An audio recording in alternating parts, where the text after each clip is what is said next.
Leche. Leche. Leche. Leche. Get 'em, Jimmy, where Lil Shaq at? The bottle's getting empty up the crack and we stacking chips, all of it's what I want. Plus money winners, that's what I'm on. You can say I'm gone. I prefer elevated public sports radio. Time to get educated, get produced, leave the juice, letting loose with so much abuse that the bookies wanna call it truth. They getting slaughtered. Can't forget Jeff and low baggers in the chat. That's a lethal weapon 'cause we be pubbing.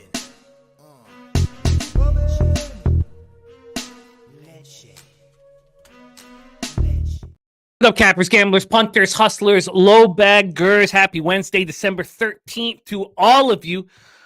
Thank you for watching Betting with the Bag right here on Pub Sports Radio. Man, we got a beauty Wednesday card for us to attack. A beauty card.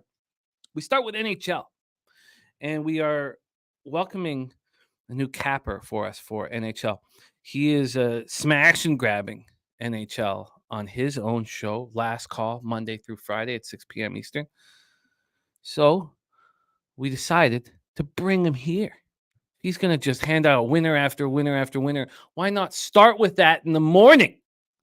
So opening up his NHL account right here on Betting with the Bag, Mikey M will be joining us.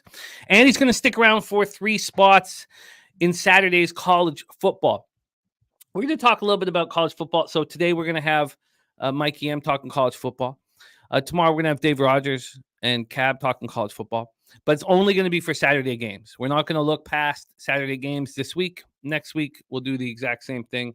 We'll be looking at the games going on during the week and on the weekend. So the games that Mikey M is attacking, the Myrtle Beach Bowl, our first bowl game, Georgia Southern, Ohio Bobcats, 11 a.m. Eastern on Saturday. Then New Mexico State Aggies, whom, of course, the star tight end, is Nasty Nate's nephew. Fresno State Bulldogs going up against New Mexico State Aggies. And then the LA Bowl. I was at the inaugural LA Bowl alongside DJ Big Boss and Wham Bam 3000. It was magic.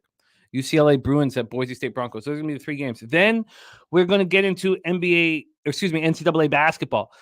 Mikey M will be capping Chicago State and Northwestern, Creighton, UNLV, Weber State, Nevada. And then both Mikey M and Connor Mack together will be capping Arkansas State and Louisville, Seattle U, and San Francisco Dons. Then we bid Mike adieu. He starts prepping for Last Call and drinking Listerine. And Connor will stick around for App State, Queens University, and Utah State Aggies, Santa Clara Broncos. That's the situation right here. Thank you guys for joining us. We got the nuke worker in the house. Justin McElvey says stacks play today. Lillard over 27.5 points at plus 108. I will copy and paste that right now. Copy and paste that right now. It's Dame time for the stacks play of the day. Oh, and of course, Dutch Boy Fresh with NBA. And Dutch Boy Fresh has been very good on the show. The record doesn't really indicate how good he's been. He's 14-12 on the show.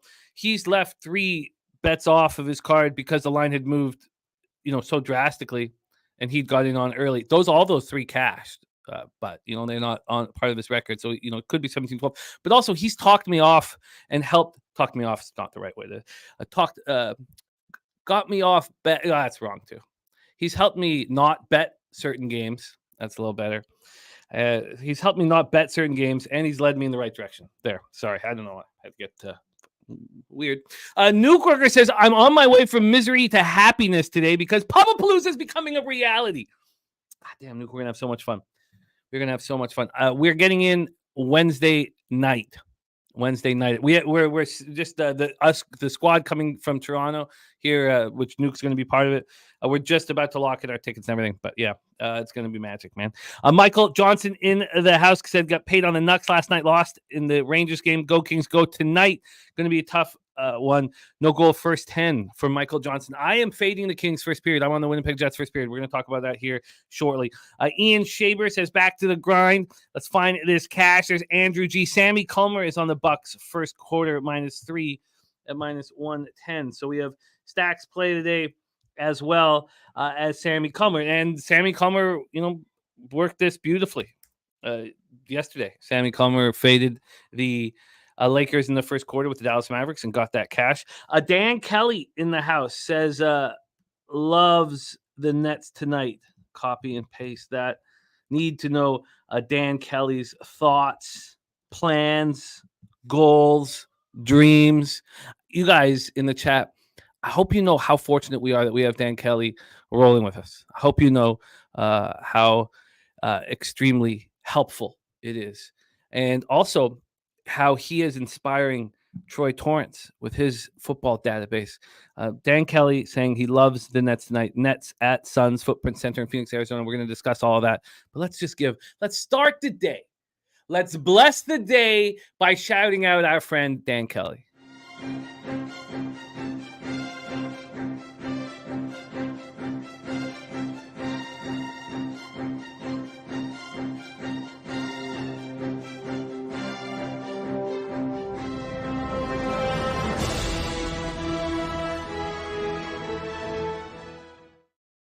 There's J Dub in the house. Says, what up, Jimmy Lobag fam? Easy win yesterday with the Mavs.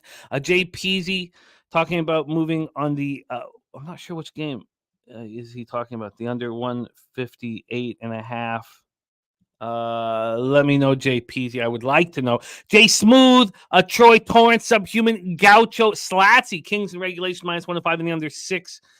For Slats, he says Jets on back-to-back and no Kyle Connor. No Kyle Connor for 2 months. No Kyle Connor till mid-February. Maybe they do get right. But god damn, how good did the Capitals look in this exact same situation after losing to San Jose? Sometimes losing to a horrible hockey team sparks you. And I only need them for 20 minutes. So I am on the Jets plus 140. And I'm sure, Slats, you've seen this major, giant market move towards Winnipeg Jets. Look, not having Kyle Connor is a big loss. There's no doubt about it. And you're probably in great shape. And the Jets, with Hellebuck in net tonight, the Jets are probably going to play very good defensively. I think that under 6 makes a lot of sense. Might be something that I would like to add myself. D. Jenkins, Morgan Spooner liking Toledo first half -4, favorite college play of the day for Morgan Spooner. Let's copy and paste that before NCAA basketball action here. Nick says he needs 1 or 2 moneyline NBA picks. We all do, Nick. Let's do that. Let's get that. Let's get that for all of us here.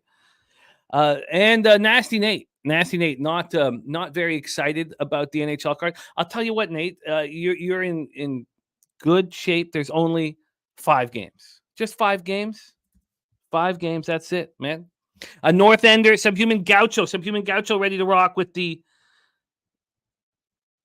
soccer play of the day. Norwich money line from our guy Subhuman Gaucho. Let's copy and paste that here. Right under all of the records. All of the records are up to date except for college football. Behind on college football. But everything else is completely up to date for every capper on the show. Kelly McInnes liking a Louisville -4. Here. Kelly McInnes moving in college basketball. That will be one of the games that we have both of our guys, Connor and Mikey M, attacking together. Chris Mack says Draymond suspension 10.5 games. Yeah, we're all interested to see what happens to Draymond. And Andrew G says Kings Jets under 6 is the only thing he's looking at. Look at this. There we go. There's Nutflush Allen in the house. DC Capper. Dab Fence says doing Saturday Bowl games today. I haven't capped yet, but looking forward to just 3. So again, we are now not in NBA and NHL. In NBA and NHL, we're going to break down each and every game. But the change that we've made in college basketball and college football is when somebody comes on and breaks down a game, they're betting it. This is not just this is a game that you can bet. We have guys coming on with their record who are betting it. And that's important to all of us. I'm excited. Very, very excited. All right, let's get to work. And Sammy saying Kings just worry about a flat start. I hope so. Drug Monkey RX in the house. JPG says Winnipeg Jets can fuck off. Okay, that's valid. Philly Eagle Fly ready to get to work. There's the truth teller in the house. Real deal prime. Also, Sammy Culmer liking the spot for the Nets here as well. Very important information. We need all of it. We work together to defeat the juice. All right, let's get to work here. Dana Delp in the house. There's Kent Davies. Justin McElvey just moved on Rice minus 13.5. That game's not being talked about. That's another thing. I can say, Mikey, look, can you cap this game? He'll do it, but I don't. If somebody doesn't want to, because we're so strict right now on the betting. I love hearing that, Dan. There's Sean Terry, Jason Meyer ready to get to work. Lucas Ryan in the house. The chosen one, Paco Healy, Lucky Power. Great to see all you guys. It is time to get to work here. It is time to get to work. We have a man who's been so good in NHL that he's been demanded to deliver it right here because we need more money in our bankroll. I want your lives to all improve, but the most thing, I just want your bankroll to get bigger, your unit size to get bigger. And I expect on January 1st to have a legitimate raise in my unit size. And that's the only thing that's on my mind right now. I got to get to $500 units by the end of 2024. If it happens in mid-2025, that's okay. That's my goal. $500 unit size. I don't mind if it's only 500 in like NFL and NHL, but that's my goal. I've given myself 13 months to move my unit size to $500. Let's bring on our first guest, star of the Pimp Slap play of the day, star of the Ribeye play of the day, star of Last Call here on Pub Sports Radio from Monday to Friday at 6 p.m. Also, one of the stars of Medicate Mondays. And I can't get him slamming Listerine out of my mind. I hope that he produces a Christmas card for his family members where he has a Santa hat on and a bottle of Listerine and he's drinking it like that. And it just says, Happy Holidays from Mike Money. I've changed. Please welcome from the dirtiest of Chesters, Rochester, New York City, Mr. Mike M. to the show. Mike, how are you? What an introduction. How do I live up to that? That's, you know what? Listerine, 57 proof. If you're running low, don't be afraid to go to the blue bottle, baby. It's all good. You never cease to inspire and deliver. There's Ronnie Lofton in the house. Lucas Ryan wants a bulbous bankroll. There is Kent Davies in the house. Kent Davies wants a little review of Pubba Palooza, how it's all going down. We have events set up Friday, Saturday, Sunday, but we're just going to be in the Southtown 101 as much as possible. It's an incredible bar, first off, and we have a back room that's connected to the main room that has 10 TVs, our studio, and the kitchen, and it's magic. So it's Friday, Saturday, Sunday, but we're all getting in now Wednesday night or earlier because Thursday's round 1 of the NCAA tournament, and we're all going to be there. Our computer's going to be out. The booze will be flowing. It's the best weekend of the year. Like I just can't wait. When you hang out with these guys that you've capped with for so long, it feels like you've known them for 25 years. And also they're exactly what you expect. That's one of the best things in life is when you have an expectation and it's met, and that's what happens when you run with us, man. So we're hammering that. So I'm getting in on Wednesday. It looks like I haven't booked. I'm just about to book my flight. Probably book it today. I expect to get in like Wednesday night about 8. Get down to the bar, have a few drinks. Try not to go too hard. And then Thursday I'll do betting with the bag in the morning, and then we'll have in the studio. We'll have the games going on. And Mikey, you're going to be in action, right? Let's go, man. It's going to be my first Pubba Palooza. I'm excited. Oh, it's cool. So I'll make sure that Jeff has, the Kraken in the studio and the Listerine. We'll have the Listerine in the studio as well. We can't because that, what'll happen is everybody will start.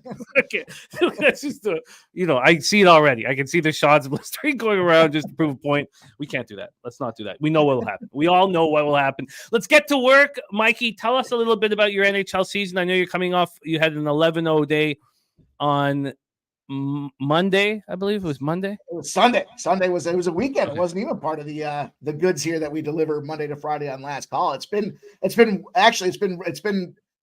well waited for, I guess is probably the way I would say. I've been patient. I've been the last couple of years, we've been kind of recalibrating some things, trying to assess who these teams are. And I'm an East Coast guy, so I like East Coast hockey. And these West Coast teams kind of up and coming to me, kind of give me a little challenge to kind of take a look at the bigger picture of the NHL landscape. But going into this week here, we've been hitting literally at 70% on Last Call. And then that's not counting Saturdays and Sundays. We had a tough Saturday. I was saying this the other day. It was we got to weather the storm for the big days like Sunday. We had a 4-1 Saturday in the NHL. And then, you know what, though? The big storm came and we knocked them out with an 11-0 spot, plus money spots, a 10-1 parlay. I was talking to you about it before we went live with that Rangers game in the under. There was a little 4.5 to 1 spot as well. So just stay in the course, man. It's been good to us so far. I like to kind of just stay humble, dig down, and work every day like it's a new day, and not live on yesterday, right? That's what we have to do in this thing here. Got to live on the accountability and the transparency. And coming in here today, it's a new day. We're 0-0. I'm excited to open up the bank account with Betting with the Bag. I made it to the varsity, baby. I'm on the varsity squad today. We are opening up an account for NHL for Mikey M. Let's get to work. We start 7 p.m. Eastern. The Pittsburgh Penguins 12-12-3, 6-6-2 on the road at the Montreal Canadiens 12-13-3, 6-9-1 at home, Bell Center in Montreal, Quebec. I enjoy talking about these two teams very much. My best friend for years and years and years is a huge Pittsburgh Penguins fan, and nothing makes me happier than to watch them struggle for the last few years. He had the gifts of Mario Lemieux saving the franchise, Sidney Crosby winning the. Now, I hope you guys lose for 50 years. I hope you lose for the next 50 years. I love that Dubas, a little fanboy, is managing your team, pretending this is a video game, thinking Carlson's going to come in here after a 101-point Norris Trophy season. That was such bullshit, and going to change this hockey team, this senior citizen group of players. Now, I love Sidney Crosby, and I like Malkin, but I love watching them lose. And not only that, but I love watching the Habs lose. Here's another situation. Now, do I sound like a disgruntled, angry Canucks fan that only knows losing? Maybe I do, but I don't want the Montreal Canadiens to ever win a Stanley Cup again. I hope it's 100 years that go by before they do. I hope neither of these teams ever win again. La plus grande franchise dans la histoire du hockey. Alex Nedeljkovic expected in between the pipes. He's being passed around the league. Looks like he may have found a home here in Pittsburgh. 2-2-1, 2.18 goals against average, 937 save percentage, 1 shutout. He's an asshole because he was a Vezina Trophy finalist and jettisoned for a 3rd-round pick in the offseason. Jake Allen expected to be in the pipes. I don't know if this is facts. 3-6-2, 3.58 goals against average, 901 save percentage. Pittsburgh power play at 11.4. Unbelievable. 82.1 because Letang wants the puck up high, but so does Carlson. And what, Dubas, you didn't think about this shit? Montreal power play at 16.7%, penalty killing at 73.5%. Penguins are on the second half of a back-to-back after snapping their 4-game losing streak last night in the 4-2 win at home over Arizona. They were very good. Pittsburgh outshot the Yotes 44-21. There was a Jeff Carter sighting. He scored 2 goals, his 2nd and 3rd of the year. He had 2 points coming into that game. And now they have a second half of back-to-back, and this is a tired group. I would love to fade them here. They continue to be without Ricardo Raquel, Noel Acciari, Matt Nieto, Brian Rust. Acciari and Rust are their toughness at forward, and they're without Chad Rudweiler as well. But I just don't want to back the Habs with all the injuries that they're dealing with. On defense, Chris Weidman and Jordan Harris out. Up front, you have Newhook and Tanner Pearson out. Same with Raphael Harvey-Pinard. I don't really want to back either team here. Let's go over the line history and hand it over to Mikey. Maybe he's got a look here.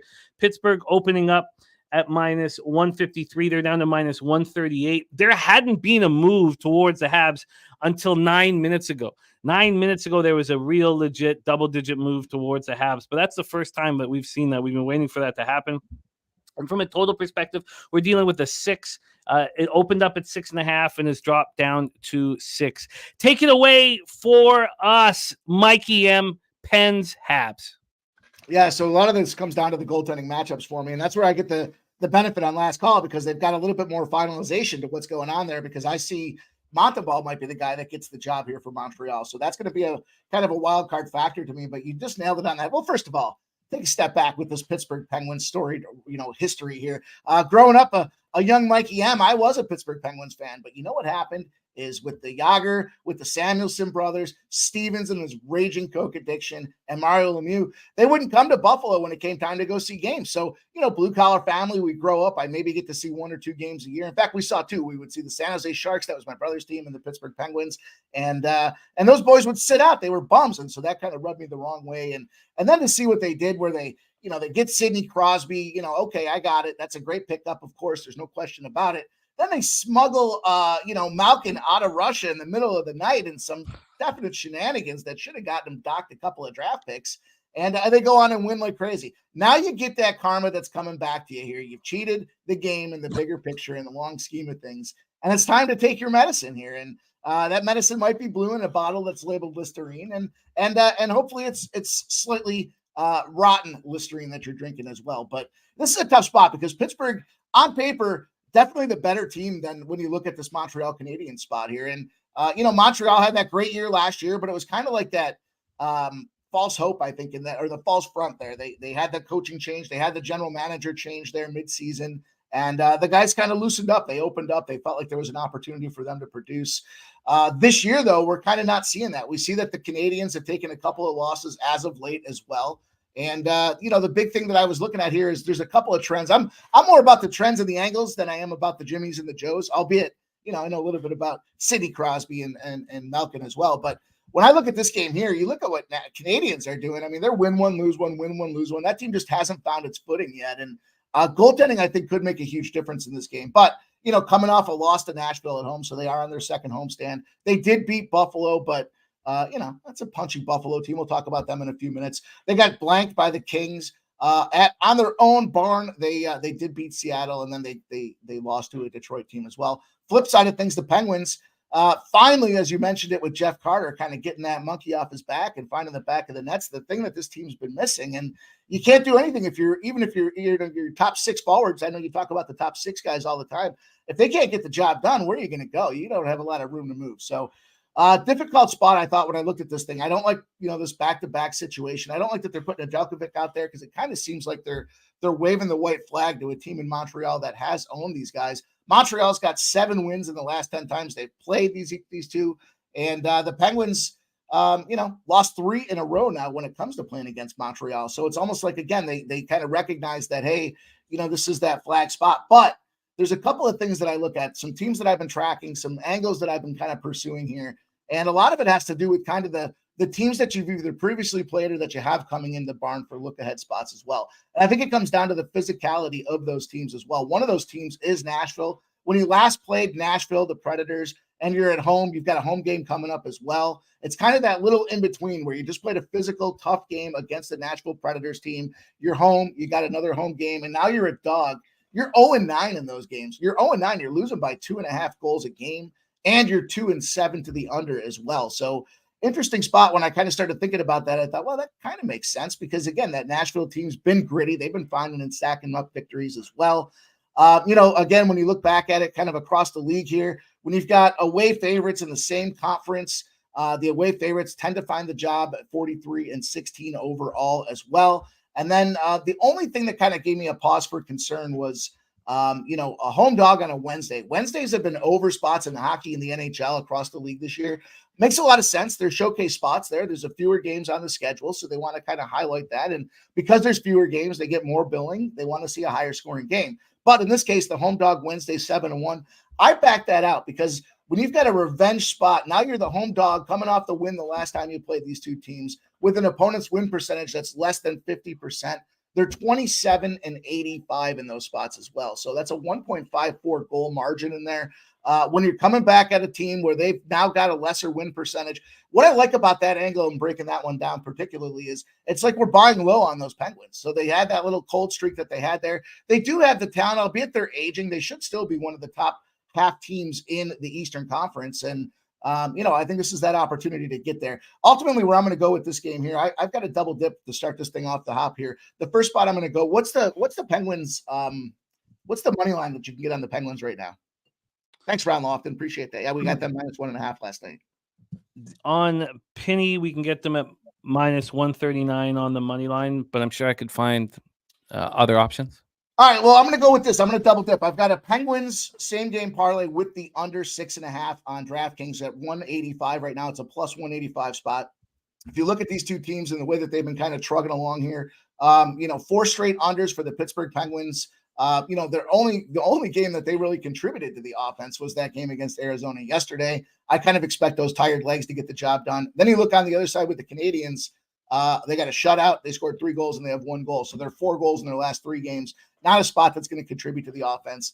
I do kind of get concerned a little bit about the fact that I think that, the Canadians, again, in this case, I think they just match up better when it comes to the head-to-head, albeit I think the Penguins have the stock on paper. So I'm going to take that Penguins and the under parlayed, and I'm going to go with the Penguins on the money line.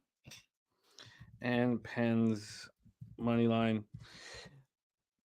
I get it. The difficulty of a back-to-back, 2 or 3 months into the season around Christmas time can maybe be cut off a little bit, with a sold-out Bell Center and the opportunity to play in Montreal. But the Penguins on back-to-backs will, I think, become more concerning to me as the season goes on, just because they're so old. And then I don't really. I'm right with Sammy, who's wondering, is there enough risk reward on Montreal here? I don't know if there is. I don't think that there is. I mean, the Penguins are one of those bounce back or back and forth teams as well. They've lost each of their last 4 games after they get a win. So, there's that situation going for them. But here's the thing about the uniqueness for Montreal. I remember going up there playing hockey as a younger guy as well. And there's a red light. And I'm not talking about that goaltending red light that's going on up there in Montreal. The boys get fired up when it comes time to go up to Montreal. So I think there's going to be a lot of excitement there. They finally got that winning streak going, or that losing streak broken.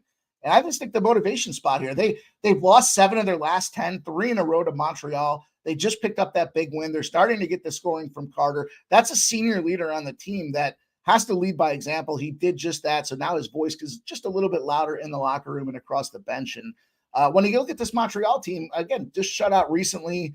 Not sure who their goaltender is in this position. Not a very strong power play out there either. I just think there's enough reason, especially when you look at that home dog factor being in that the revenge spot there for the Pittsburgh Penguins, 27-85 against the Canadians. And then secondarily, and this is a big one, is that last play to Nashville in that homestand 0-9 spot. You're losing by 2 goals. I think the Penguins -1.5 is probably in play here, but small juice for me. I don't mind taking the -139 for Pittsburgh on the money line.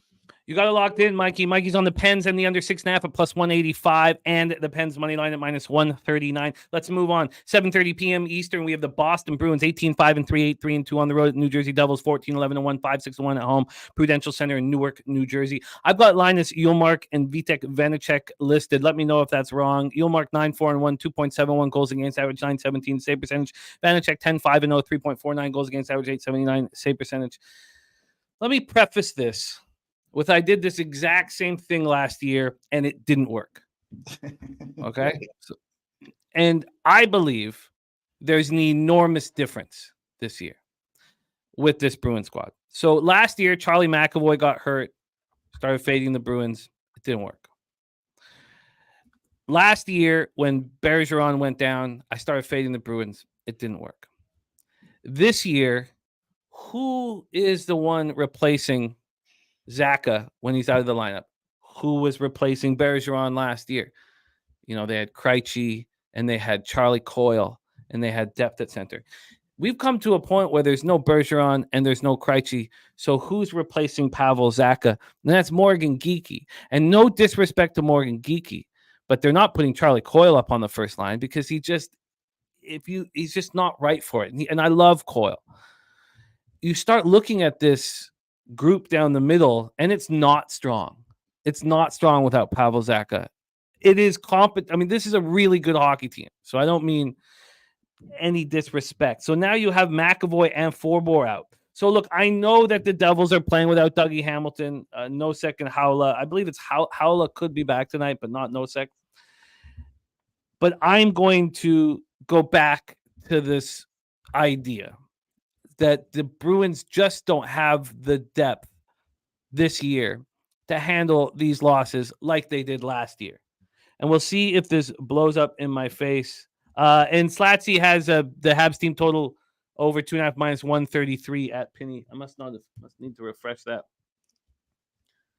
Thank you for that, Slatsy. What was I mute, Slatsy? I'm not. Was I muted? That's my problem. Okay, but let's roll on. So look, also I'm not into at this point with $250 units. I don't want minus 125s, minus 130s. I don't. I want minus ones at plus money, and both of my looks on this card are plus money spots. And I'm going for scores. It's how you like to gamble, and I want to have a bigger score and take the risk that it's a push if it's a 1-goal game. So Boston power play at 22.9%, penalty killing at 89.9%. New Jersey Devils 32.6% power play, 75.3% penalty killing. And the Bruins coming off their fourth win in 5 games, 5-3 at home over the Coyotes on Saturday. We know that the flu went through the dressing room. It seems like there's been enough time for them to bounce back here. And the Devils had their 3-game winning streak snapped in a 4-1 loss at Edmonton on Sunday. We talked about that spot on our Sunday night live stream. I thought it was, one of the best spots all season. And I think that the Devils are playing pretty good hockey right now. So I moved on them on the -1 line. I got minus 125 and plus 195. I used the -1 calculator. I sent it in, and it was from the odds were from Bet365. Let's go into the line history here. This total is at 6, and it's a minus 115 to the over. It was minus 126 to the over, so we've had to move towards the under. I agree with that move. And then on the money line here, the Devils are sitting at minus 125. They opened up at minus 115. There's been a 10-cent move towards them, and there's only been moves towards them. Take it away for us here, my man, Bruins Devils. Yeah, so this I thought was the Jimmy the Bag special here. You got a team coming back after 4 straight road games, first game back home, and that certainly drew my attention. Now, I hear what you're saying about the Zacha and the McAvoy part, but when McAvoy had his 4-game suspension, the Bruins still went 3-1. They've got some guys, and I don't know about depth, but they've got some talent that can come up from the AHL to get the job done as well. I think this is going to be a really great game, though. We've got, kind of the number 1 power play out there in the New Jersey Devils. We got the number 1 penalty kill in Boston Bruins. So I kind of slash both those two out there and think, well, it's not necessarily the special teams opportunity out there. The Bruins do rank 3rd in the league for goals for against per game. So they definitely are willing to get scored on out there. When you look at the Devils, they're willing to get scored on out there. They rank in the bottom of the league when it comes to goals against per game in its entirety.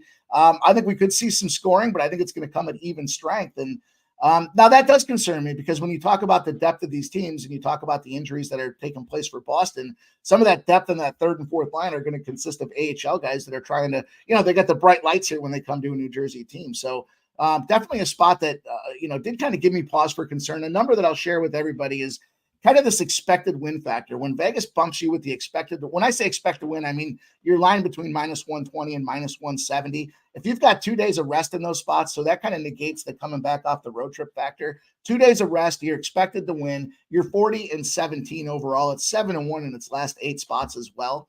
And I was looking long and hard about this New Jersey team here. I like a lot of what I'm seeing from the team. They just have so much firepower, right? When you start looking at the guys on the line that can produce.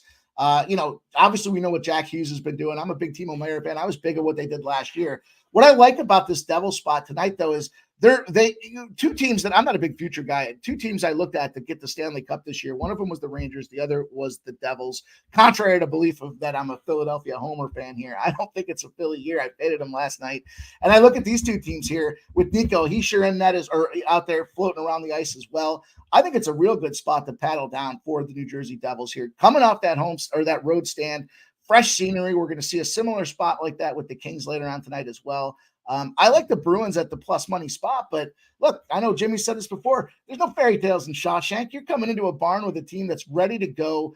They're now barking on the corner of a wild card spot. I know it's early in the season, but they're a rested team. They're trying to get their things back together, get it right. Big game, they play Edmonton, they lose 4-1. Well, I know you talked about Edmonton. Edmonton's been on a resurgence after the coaching change that took place up there. They bring in Connor McDavid's junior coach. Everybody starts listening a little bit more. It's his first trying to be an NHL coach as well. So he's not going to go out there and do anything crazy. He's going to let Connor McDavid run the show. And they got slapped 4-1. But that Calgary game, Calgary's been kind of back and forth, and they took them down 4-2. They won Seattle, and they beat Vancouver. So when you go up to the Pacific West, you have a pretty solid showing out there. I don't care if you're coming back from that road trip. I like the -1. I am going to tell you with that -1, I believe it's plus money. And then I look on the other side with the Bruins, back and forth. They beat Arizona. They lost to Buffalo. They beat Columbus. They did beat Toronto at Toronto. That was a big win. And then they had San Jose. But I just think if you look at the schedule and the situations right now, Boston, if they do put Swayman in there, that may change things for me. But I like the Vanacek matchup the way it looks right now. And I'm going to take that Jersey Devils -1.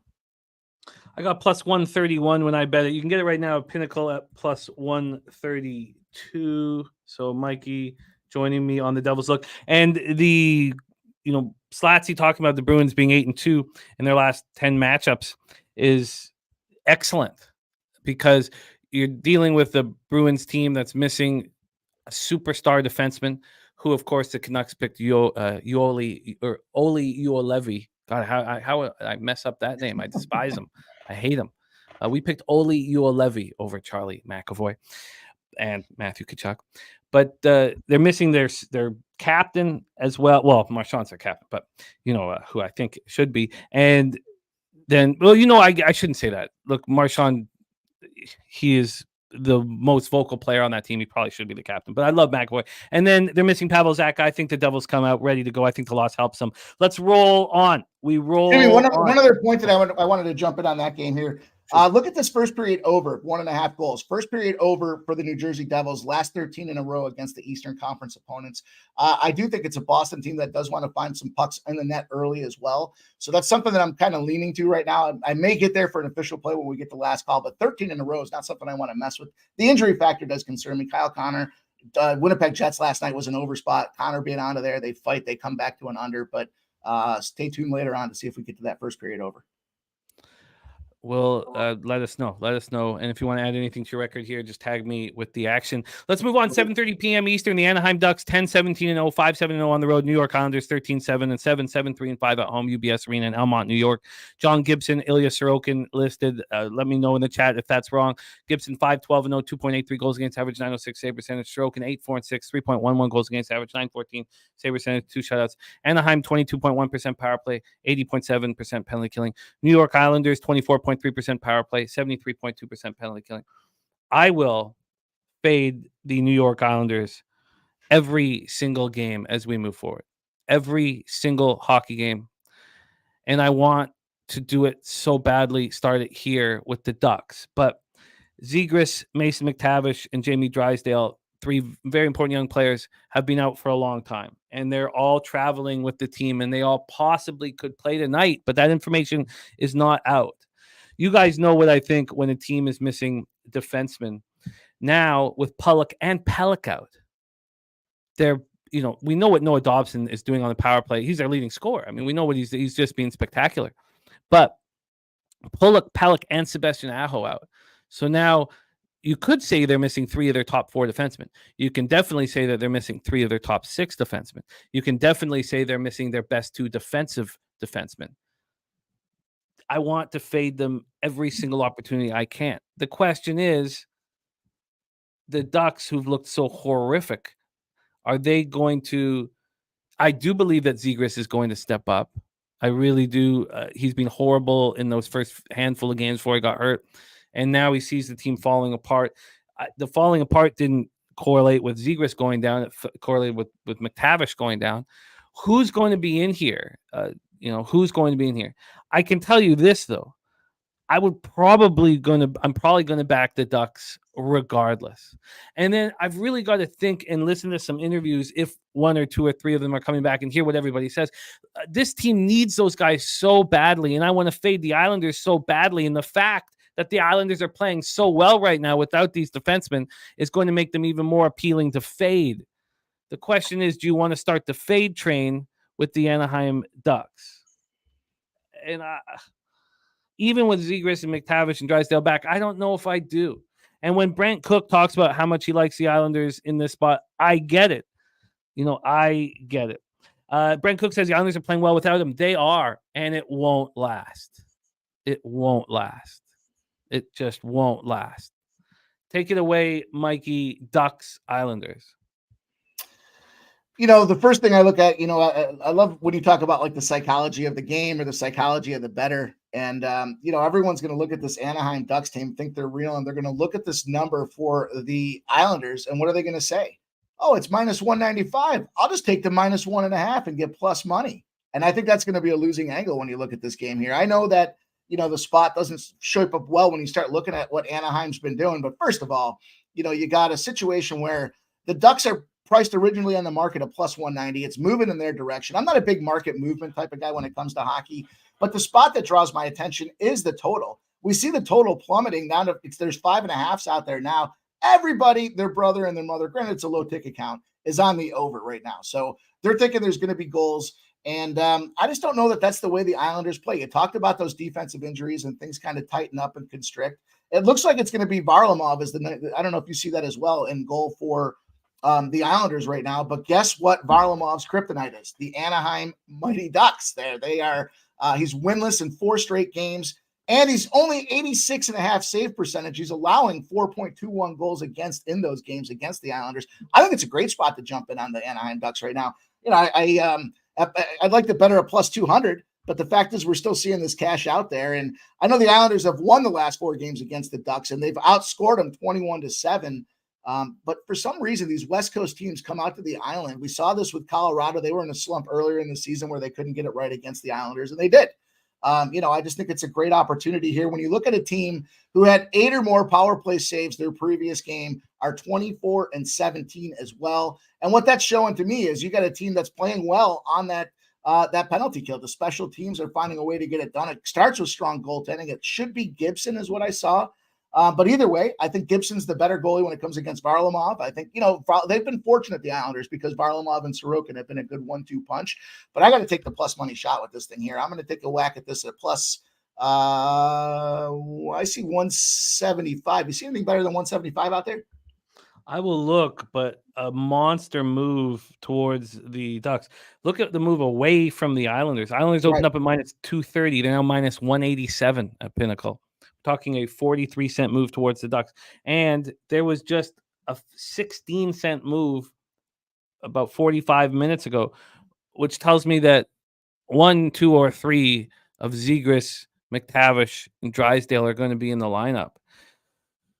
And I'm also with the same as you, where I'm not too concerned that we're getting a worse number here.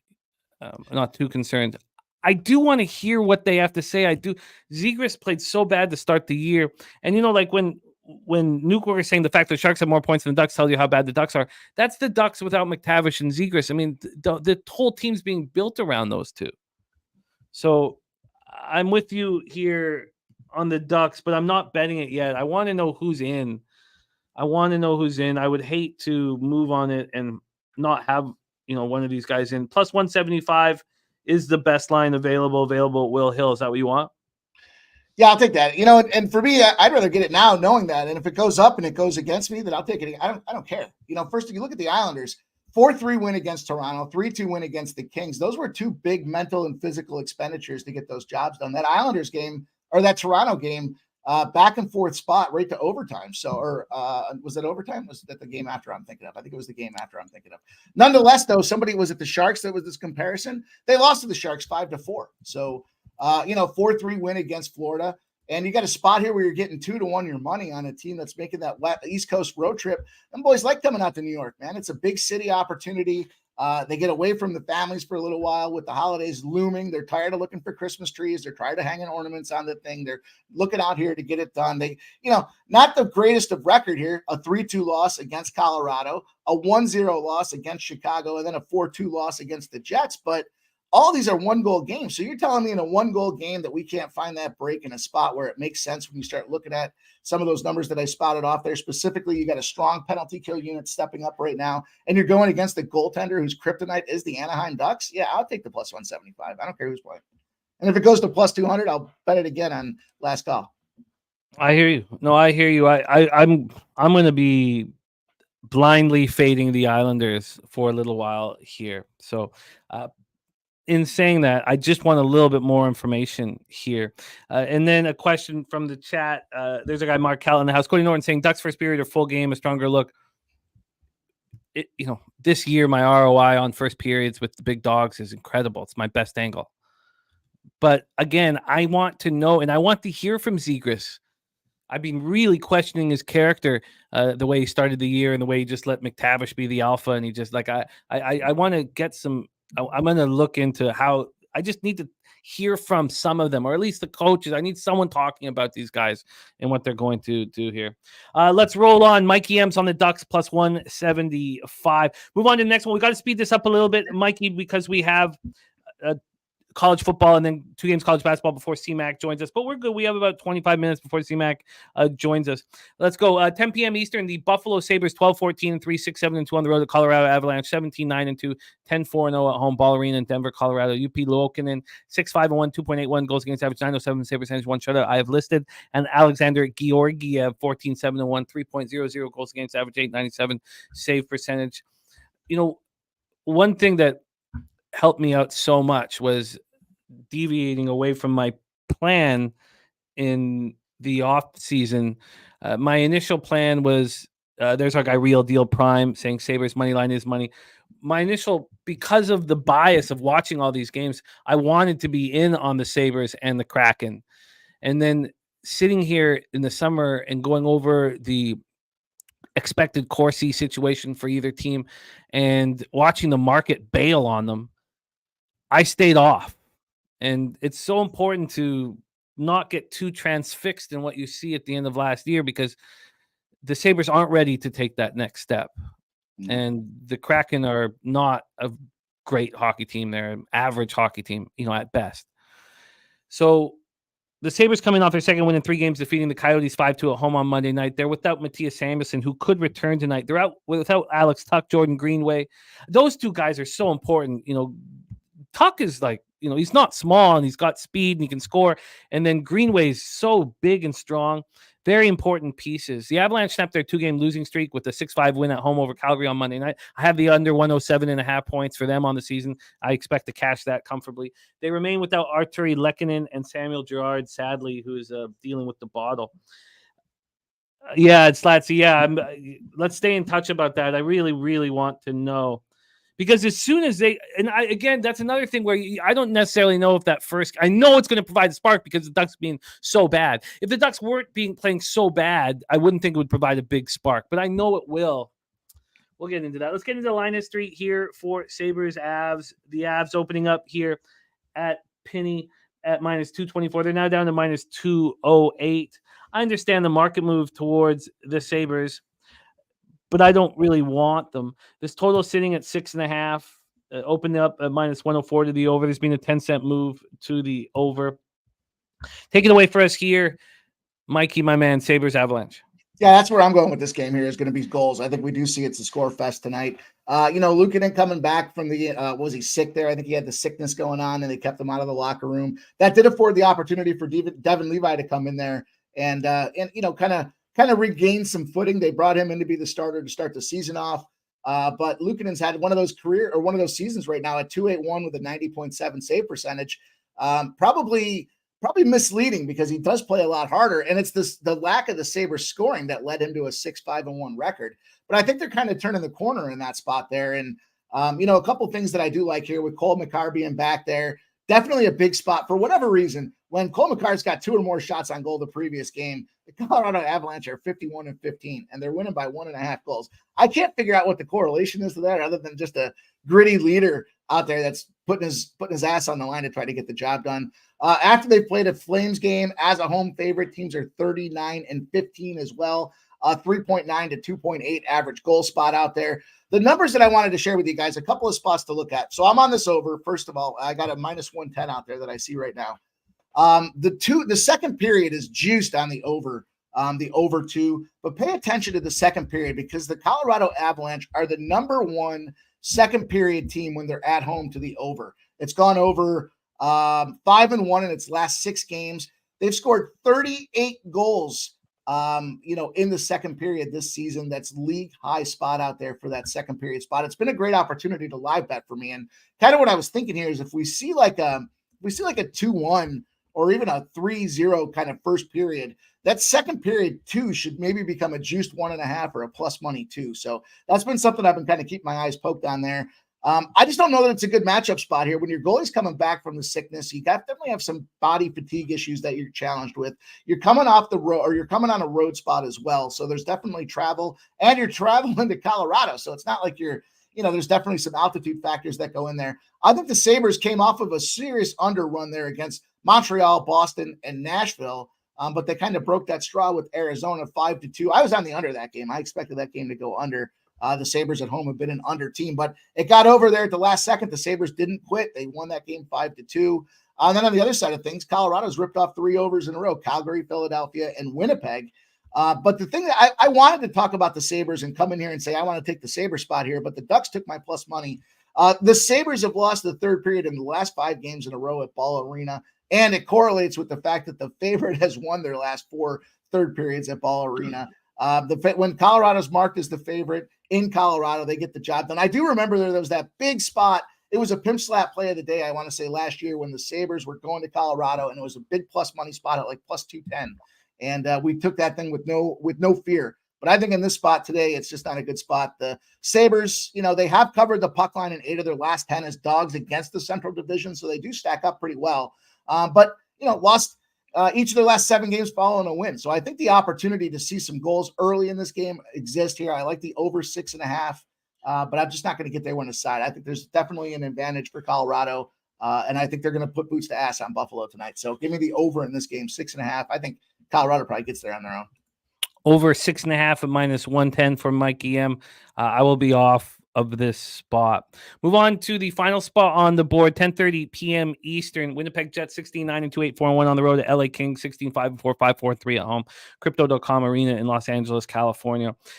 I do not think that just because the Kings lost the last 2 games of this road trip for their first 2 road losses of the year, that this is some sort of a bounce back spot. I don't. If we want to talk about a bounce back spot, I think it's a bounce back spot for the Jets. And I know that they're missing Kyle Connor.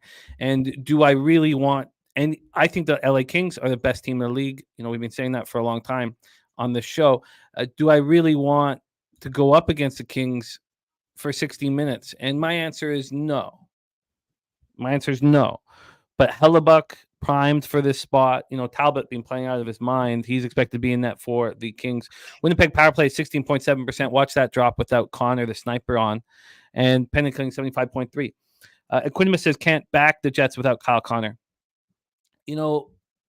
I think that the Jets are going to continue to provide value for us. I'm on there over 91.5 points. I had planned to be on the Kraken futures, and I took them out and added the Jets. The Kings power play 20.7%, penalty killing 87.7%. Slatsy's on the Kings in regulation and the under 6. Says Jets on back-to-back and no Kyle Connor. Kings coming off 2 losses. They get right here. One of the things about the biases that we have is, yes, I have a bias. We watched the Washington Capitals lose to the lowly Sharks, come back the following night. Now they were outshot 38-15, but they won the hockey game. I think this can be a very similar spot here. Everybody here, Mel, Low Resistance, Brent Cook, Slatsy on Kings in regulation. I'm on the Jets first period. I got plus 140 at 365. It was plus 135 at the time at Pinnacle. I do think that they step up here after a bad loss, and the Kings have had to come home after that 4-game road trip. So they opened it with the win at Columbus and then Montreal, closed it with the first road losses of the season, 3-2 in overtime at the Islanders on Saturday night, 4-1 at the Rangers on Sunday night. Monday, they fly home, have to deal with whatever they have to deal with. And I just don't know how sharp they're going to be right here. And I know that the Jets are going to be sharp. We all know who the Kings are. I mean, there's no surprise anymore after 25 games. They're a very good hockey team that for whatever reason has not played well at home. Is that going to be something that continues throughout? I mean, I don't have that answer, but I think that the Jets are very live early here. The Kings are hoping to get Arthur Kaliev back, but they'll continue to be without Victor Arvidsson, and then Vladislav Gavrikov, who's been very good, as well as Tobias Bjornfort. So let's go take a look at this line history. Just like with the Anaheim spot, there's been a monstrous move towards the Jets. I haven't seen it in a while. But first off, this total's down to 5.5. This opened up at 6.5 at 4:15 this morning at Pinnacle, and it lasted there for 1 minute. Now, it was juiced to the under, so I don't think it took much to push it to the 6. But now we have a 5.5. I probably missed the boat. Slatsy got the under 6. I mean, I imagine I could probably still get it at minus 120 or 25 at 365. I'm not sure if I'm going to do that. From a money line standpoint here, we have the Kings sitting at minus 173. They opened up at minus 198. So we have a 25-cent move towards the Winnipeg Jets, a move that I completely agree with. Mel, considering Jets first period team total under a half. Sorry, there's a alarm going off there. I will mute myself here and let you. Okay, we got it fixed. I think that's a good, nice job, Satsy, where you got it. But here I am. I'm on the Jets, bounce back for the first 20 minutes, expecting the Kings not to be extremely sharp after their road trip. Take it away for us here, Mikey M. Final spot on the board before we get into college football and then college basketball and then NBA. Take it away. Yeah, we'll keep it moving quickly here. I'm a pass on this game right now. I don't want to pay the price for the Kings. I do like the Kings spot with Talbot. I'm not a big fan with the Connor spot there with the Jets being, that's a big sniper to be missing in your lineup. But I do like that they look like they have Hellebuyck coming back and coming back. And then the trend that I was looking at here that's been cashing with us pretty consistently is fading the Restless Road Dog. If you fade that Restless Road Dog, you're 435 and 200 going back to 2007. And it's a 13-3 run in its last 16 games. So it is running hot. It was up until last night. They took 2 losses last night on the trend. That's what kept me off of going with the Kings -1 spot. Then I started kind of thinking about it as you look at how these teams rank. The Kings have a sharp goaltending spot out there with Copley and Talbot. They are benefiting from having a good 1-2 punch in net. It's weird, though, when I start thinking about the Kings, as great as they've been and as much as we know they've been kicking ass and taking names, they're tied with Colorado Avalanche right now in the conference, or in the division. And so it just felt to me like it doesn't seem right that the Kings are tied with Colorado. Colorado had those injuries and a stretch of bad games. Are the Kings at that all-time high right now? And that would support your spot to to think about taking Colorado or to taking the Winnipeg Jets. I may get to overtime on this game. It feels to me like this may be that overtime spot at almost 4-1 the money. A low-scoring game with two teams that are battling, that play very well defensively with goaltending to back them up. Seems like that should be the way to go with this thing. Not going to lay the juice. I don't want to take the plus money spot yet either. I just need more time to see the lineups with this one as well. So it's a pass for me for right now. I would lean the under in the overtime spots. Let's review all action here. Mikey's on a Pens and under 6.5 at plus 185 and the Pens -139. We are both on the Devils -1. I got plus 131. We line shop for him at Pinnacle plus 132. Mikey's on the Ducks at plus 175, and that's a spot I'm extremely interested in. I just want to know here, because what if they bring him in game 2 of this trip, or I really want to know what's going on with these 3 young guys that are so important to this hockey team for the Ducks. And I want to fade the Islanders so badly. But if I'd been doing it over the last little while, it would have been bad. They've won 3 straight. So look, I get what's going on, but I'm going to be fading them. Then Mikey's on the over 6.5 in Buffalo, Colorado. I am on the Kings first period at plus 140. Let's move on to college football here. We have 3 games that our Mikey Money has picked out that he wants to attack. Again, this week we'll only talk about college bowl games that go off this Saturday, and next week we'll do the same. We're not going to go too far ahead. So let's get right to work. We start at 11 a.m. Eastern for the Myrtle Beach Bowl. A couple of these games, they're quite similar. You have teams moving in opposite directions, but one conference stronger than the other. Georgia Southern Eagles at Ohio Bobcats, Brooks Stadium in Conway, South Carolina, 54 Fahrenheit, cloudy, 6 miles per hour. Georgia Southern comes into this on a 4-game losing streak. They were last seen getting destroyed 55-27 at App State. Ohio's on a 3-game winning streak, but look at the difference between, who Georgia Southern just faced in App State and who Ohio just beat 25-14 in Akron. So let's take a look at the line history and then hand this over to Mikey Money and move through these 3 games. First off, we'll go to the line history here. Get over to Pinnacle. So we are sitting here right now with Georgia Southern as 3.5-point favorites, and this is quite juiced towards Ohio right now. But this opened up as Georgia Southern is 2.5-point dogs. So that's the move. 2.5-point dogs to 2.5 for a while. And then there was a move last Tuesday, 8 days ago, when it went from 2.5 to 1.5 to -2. This was all 8 days ago. So there's basically a 4.5-point move towards Georgia Southern. They get up to 3. They're now at 3.5. Is this possible that we're too late to the party? We'll let Mike tell us his thoughts on that. From a total scenario here, let's get this up. We are dealing with a 48.5. This opened up at 53.5. We have a huge drop here. And Andrew G saying no Rourke. Give me Southern. Robert Franklin on Georgia Southern -3.5. And Newkirk are talking about the FCS semis are this weekend as well. Let's get over to the cash flow here for this one. Cash flow for this spot. We have 53% of the tickets and 68% of the cash on Georgia Southern. And then from a total perspective, 59% of the tickets, 74% of the cash on the under. So the markets are clearly following the sharp action here. Take it away, Mikey. Myrtle Beach Bowl, Eagles, Bobcats. Trickier than ever to play in these conference bowl games and make plays in these conference bowl games because of this transfer portal. And I think that's what we see here with Ohio. They've moved to a big dogs, or I'd say big dog, but it's a big move to the dog spot, specifically because of that transfer portal. If you look at it, you break it down, the transfer side with Georgia Southern, really nothing to report, right? It's pretty consistent. Those guys, either they're just so bad that nobody wants them, or they're committed to Clay Helton in the program and trying to move forward and kind of take that leap. And I think it's that spot there because we know Clay Helton is a motivator out there to get the job done. Jalen White, leading rusher, injured in that season finale when they went out there and they got roasted by App State. But that's a good App State team. App State's now laying 6 points in a similar situation as we have here, and tough spot to be. What we know about Georgia Southern is they like to throw the ball. Granted, they don't do it well, but they like to throw it.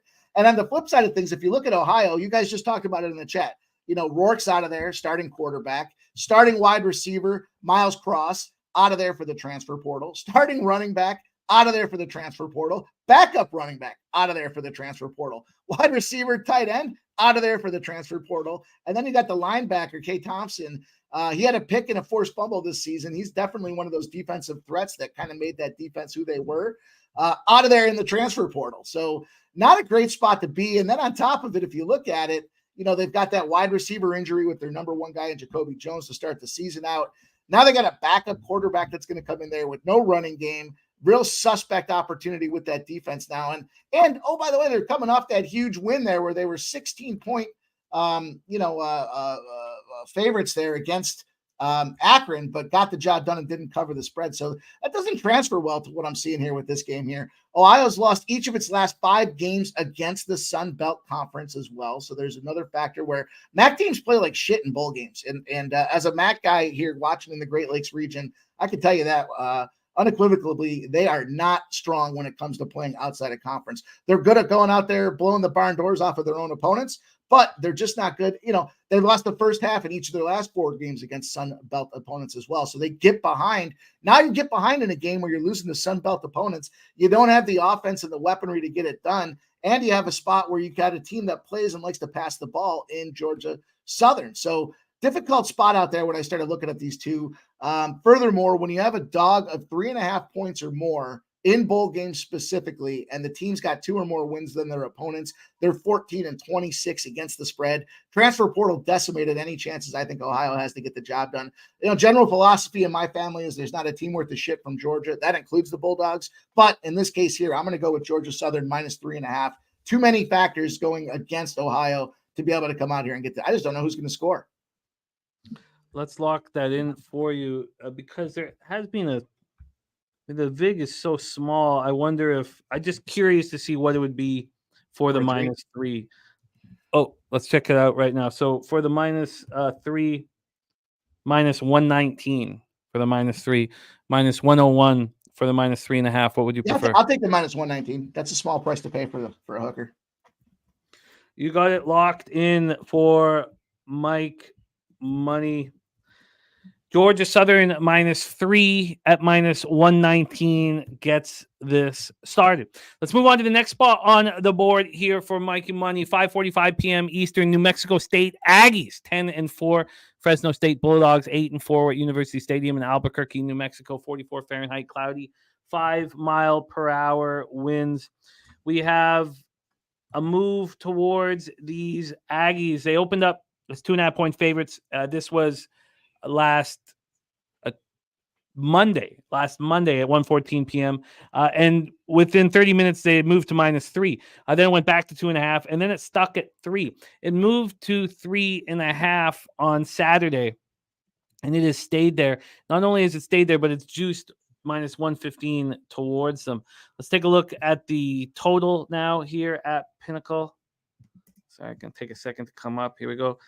Over to Penny. And the total is sitting here at 51. This is 51. It's juiced to the over. It did open up at 51.5 last Monday.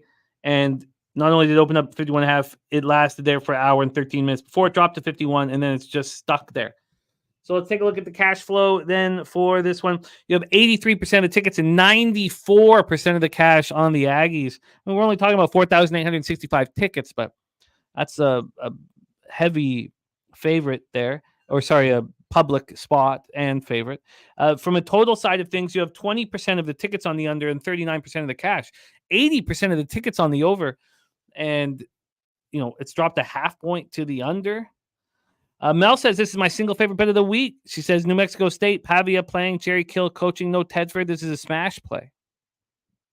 So New Mexico State was last seen in that tough 49-35 loss at Liberty in the Conference USA Championship that saw their impressive 8-game winning streak come to an end. It was tied going in the fourth quarter. Fresno State finished their season in disappointing fashion, losing 3 straight. That final loss was 33-18, setback at San Diego State. Take it away for us here, Mikey. Next spot on the board, Aggies, Bulldogs. Big step forward for the New Mexico State program this year.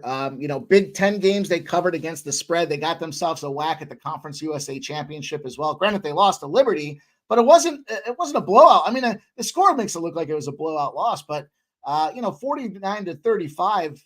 It was a good effort, I think, that they put forward here. And somebody in the chat just said it. What's going on here with Fresno State? The thing about these bowl games and taking those step forwards is they get more time to practice. The organization continues to get that step forward because the rules of college football allow them to get a little bit more, time on the field. And I think that's a big deal for a team like New Mexico State coming off of those spread covers they had this year. Somebody said it there, Jeff Tedford stepping away due to health concerns. And now they're going to bring the assistant head coach and linebacker coach, Tim Skipper, in there to be the interim coach for Fresno.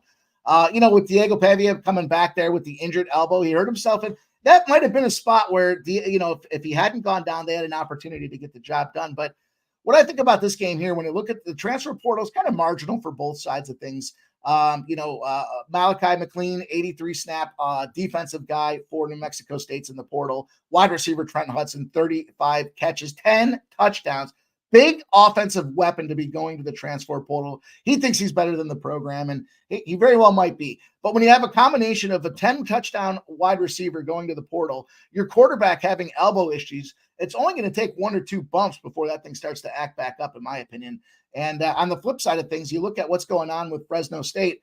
They got a couple of guys in the transfer portal, specifically on the defense. Their safety, Chershawn Gordon, the linebacker Raymond Scott as well. Bunch of injuries down the line as well. Left tackle injured, 641 snaps is gone for the entire season in Jacob Spomer. And the issue with that is now you got pressure coming on these quarterbacks with a suspect running game and no coach to be able to strategize against it. So I like the spot for New Mexico State, but 6 of Fresno State's last 8 December games have gone under the total point line. 6 of New Mexico's last 7 games against non-ranked teams have gone under the point line. The fact that the coaching changes have taken place the way they have, I'm going to go on this under. I don't think there's going to be enough points scored in this game. It's going to be probably, ideally, one of those snooze fests out there where we see that what's going to happen here, I think, is New Mexico is going to they're going to be forced to try to run this ball a little bit more than they want to. That's going to keep the clock moving, the chains rolling. And if you look at Fresno State, 18 points against San Diego State, 17 points against New Mexico, 18 points against San Jose State. They did put up 37 against Boise, but their last as they closed out the season, just not scoring a lot on offense. And with that Liberty game, that was a primed up championship game for New Mexico State. But prior to that, Jacksonville State, non-conference spot, they put up 20 points. They play Auburn. They scored 31 points, and they scored 38 points against Western Kentucky. But then you look at this Middle Tennessee spot, 13 points as well. So they play down to their competition, and I think they do just enough to get the win. I don't know if I don't like the hook on that thing with the 3.5, but I do like the under. Let's get you that under. I mean, all this cash on the over. And it's dropping? Dropped a half point is telling. Mel does not like the look on the under, but from a market standpoint, you just think about gamblers first glance here immediately. So the under 51 here is minus 104 at Pinnacle.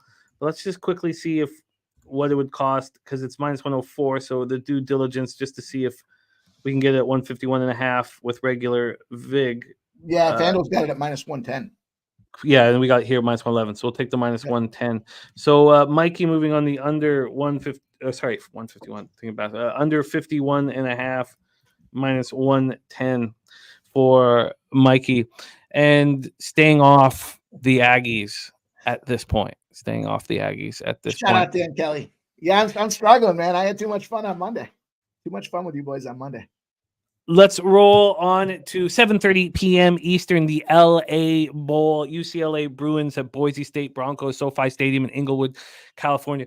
I can't, at the original LA Bowl, I got to have a beer with DJ Big Boss, Wham Bam 3000, and my dad. The four of us having a beer. One of those moments that I'll just remember. Like I was just buzzing. It was just so cool to have. And the topic of conversation gets on to what's the right way with dwarf strippers? Maybe is that the right way to I think they like to be called little people now. Little strippers. How about that? Little strippers. And God, my dad he's a straight edge dude, and but DJ is being so funny with it. Watching my dad laugh at that was just like laugh hard. He was really laughing. It was just magic, and that's what I talk about Pubapalooza. You get when you hang with these guys, it's just magic. It's everything that you want it to be. Okay, let's go. UCLA Bruins 7-5 at Boise State Broncos 8-5. That was when it was the Jimmy Kimmel Bowl. A little more enjoyable back then. Here we go, and that was my first time in SoFi as well. This total is sitting at under 48, or it's at 48.5. This opened up at 51. We have a 2.5 point move towards the under. And then from a spread perspective here, UCLA, oh, that's not Pinnacle. Sorry, let's move quickly over to Pinnacle. UCLA at -4, minus 109. We see a lot of 4.5s on the board, but this opened up with UCLA -2. And the first move was towards Boise State. This went down to 1. And all in that data that came out Monday, so 9 days ago. Then it starts climbing to 2.5 to 3, back to 2.5. And now we have a real legit move. It's sitting at 4 right now, a 2-point move towards UCLA, but it's more at other books. Let's take a look at the cash flow for this one. 77% of the tickets and 60% of the cash on Boise State, and the line's moving towards UCLA. 67% of tickets and 97% cash on the under, and the market's moving towards that under. And yes, I did say dwarf, Justin. Did say dwarf. I was just trying to say the most politically correct way thing I could, because that's the world we live in now. But little strippers. That's what I should have said.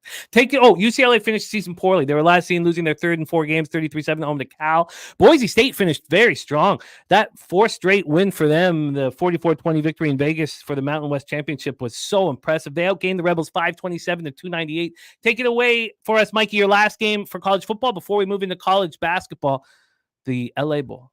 Yeah, brisk pace here for this one, and short, sweet, to the point. I'm going to go with this over. I see everybody, their brother, their mother, and their cousins love this under. Even the little strippers like this under. But we're seeing a huge movement to the favorite here in UCLA.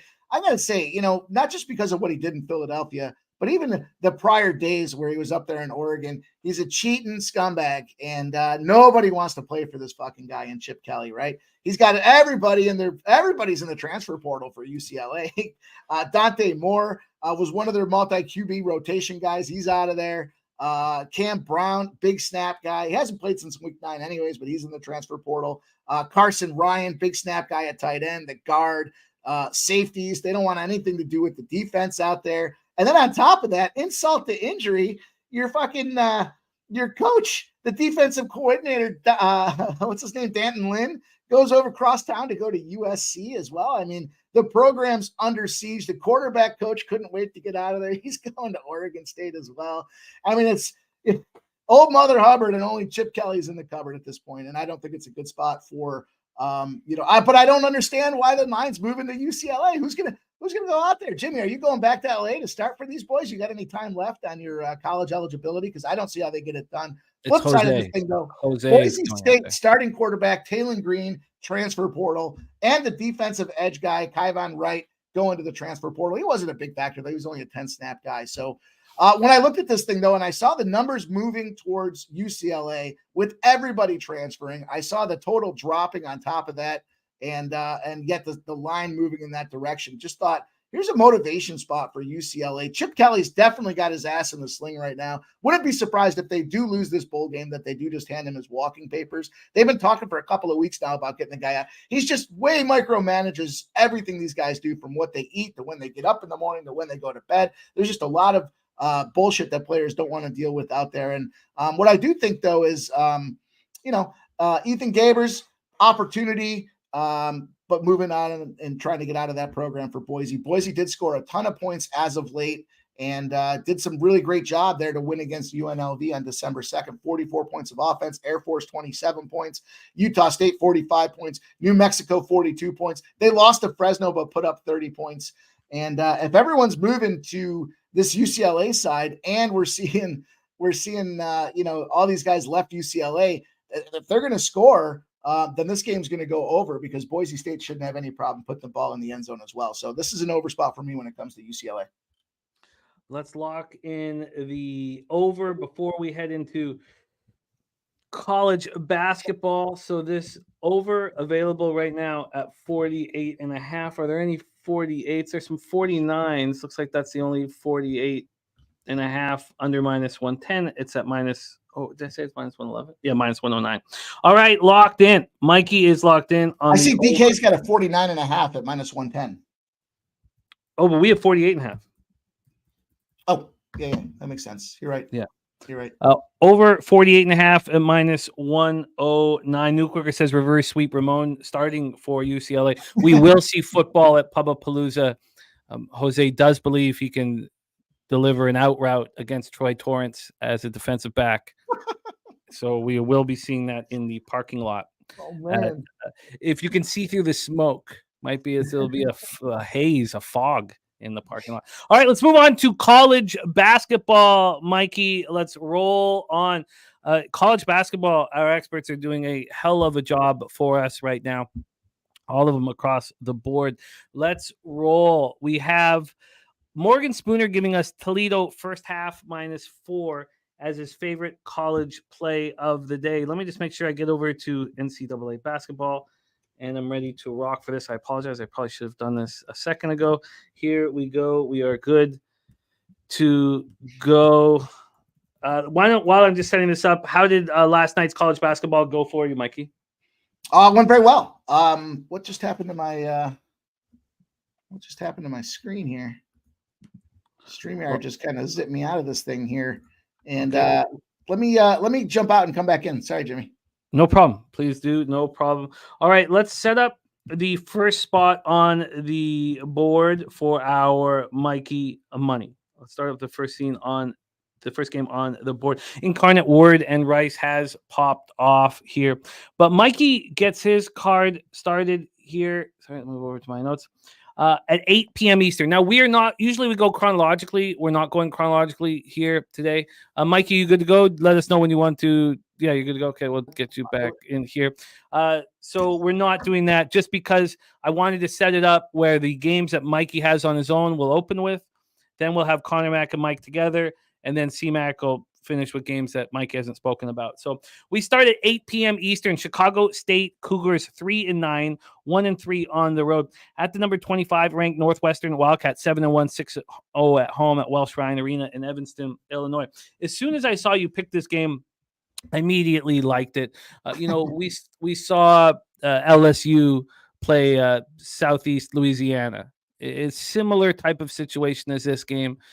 The question, does LSU care that much? Because we know that Southeast Louisiana did, and they covered comfortably, and we're covering all game long. Is this a similar situation because this means something to the Cougars, and it doesn't really mean that much to Northwestern? Northwestern on a 3-game winning streak. They just beat up on Detroit Mercy 91-59 at home, and they're 6-0 at home. Going up against Chicago State, they just lost to the St. Thomas Minnesota Tommies in pretty ugly fashion, 27.8% from 3. This is not a very skilled basketball team, but I kind of see an angle here, and I'm not sure if that's where you're going. So let's set up the line history here for us. We have Northwestern right now over at Pinnacle as 25-point favorites. They open up at 24.5. They get up to 25, but the initial move opening 24.5 was down to 24. It's kind of bounced all over the place and found a home at 25, and it's very slightly juiced towards the Cougars. Let's go into the total here for this one. We have 2 games for Mikey before CMAC joins, and then we'll have the 3 of us rolling. From a total scenario here, we have it. Oh, God, sorry, it's just not refreshing. I'll just do this quickly here. Sorry about that. And here we go. From a total scenario here, we are sitting at 134. We see other books at 133. This is another spot where it's kind of been all over the map. Opened up at 134, quickly dropped down to 132.5. This opened up at 8:13 this morning, and then it started climbing. So it bounced all over the place. I guess the market just unsure at this point. And when we get to the cash flow for this one, here we go. We're looking at cash. We have 55% of the tickets and 78% of the cash on Northwestern. And from a total scenario, you have 40% of the tickets and 53% of cash on the under. Take it away for us here, Mikey. Game 1 on your card. Cougars, Wildcats, Battle of Illinois. I love the points in this one here. They're a 24.5. I mean, I know they're a 3-9 team with Chicago State, but this isn't the Chicago State of a couple years ago where they were just auto fades. The program's starting to move forward. They're finding a way to get, offensive production, albeit, they're not out there slaying monster dragons, but they're out there putting points in the net. And that's how you're going to win games here, or at least cover. We know Northwestern's a juggernaut, no question about it. The thing about Big Ten teams, though, is look at what they do when they come and they play an unranked opponent going after that. They're winning less than 40% of the time, or covering the spread less than 40% of the time. Big win against Detroit Mercy, no question about it. 4-point outright victory against Purdue. That was a big one. That was an overtime opportunity. So they backed up an overtime opportunity with a blowout win against an inferior opponent. But, on the flip side of things, you look at Chicago State, that Stetson win, that was a pretty big output there. That's a big offense in Stetson. They held those boys to 54 points. And, then they come back out there. They're just not afraid to, they're not necessarily battle tested, but they're not afraid to go out there and put points on the board. They're a top 100 3-point, defensive team as well. So they're not afraid to go out there and get in their faces. Now, Northwestern, 41st overall in KenPom rankings as well. So clearly you have to respect their capability. I just don't know how they get up and get ready for this game. It's just a tough spot for me when I looked at this thing and thinking Northwestern likes to protect the ball. They're not clumsy and careless when it comes to some of those opportunities, but Chicago State's got a top 20 turnover defense out there. So, I think that makes the difference in this game when it comes down to the fact that Chicago State can throw the 3. They're able to go out there, and albeit they're not going to go and get a ton of blocks against Northwestern, I think they're going to get just enough to sneak through this 24.5. I think it's moved too far. Chicago State ranks 44th in free throw points as well.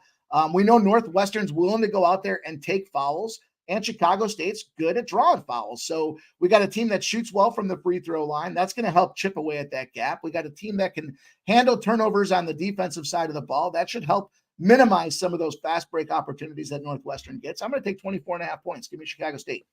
I can give you 25. Chicago State at -110. I find this, again, the biases, and I'll keep repeating them. I wanted Southeast Louisiana. I wanted them, and I didn't move on. And I don't remember why I didn't, but it worked out exactly the way I expected it to. And this is so similar. And now the spread's bigger, Yeah. and Southeast Louisiana is better than the Cougars, but I like this, and I'd like to join you on it.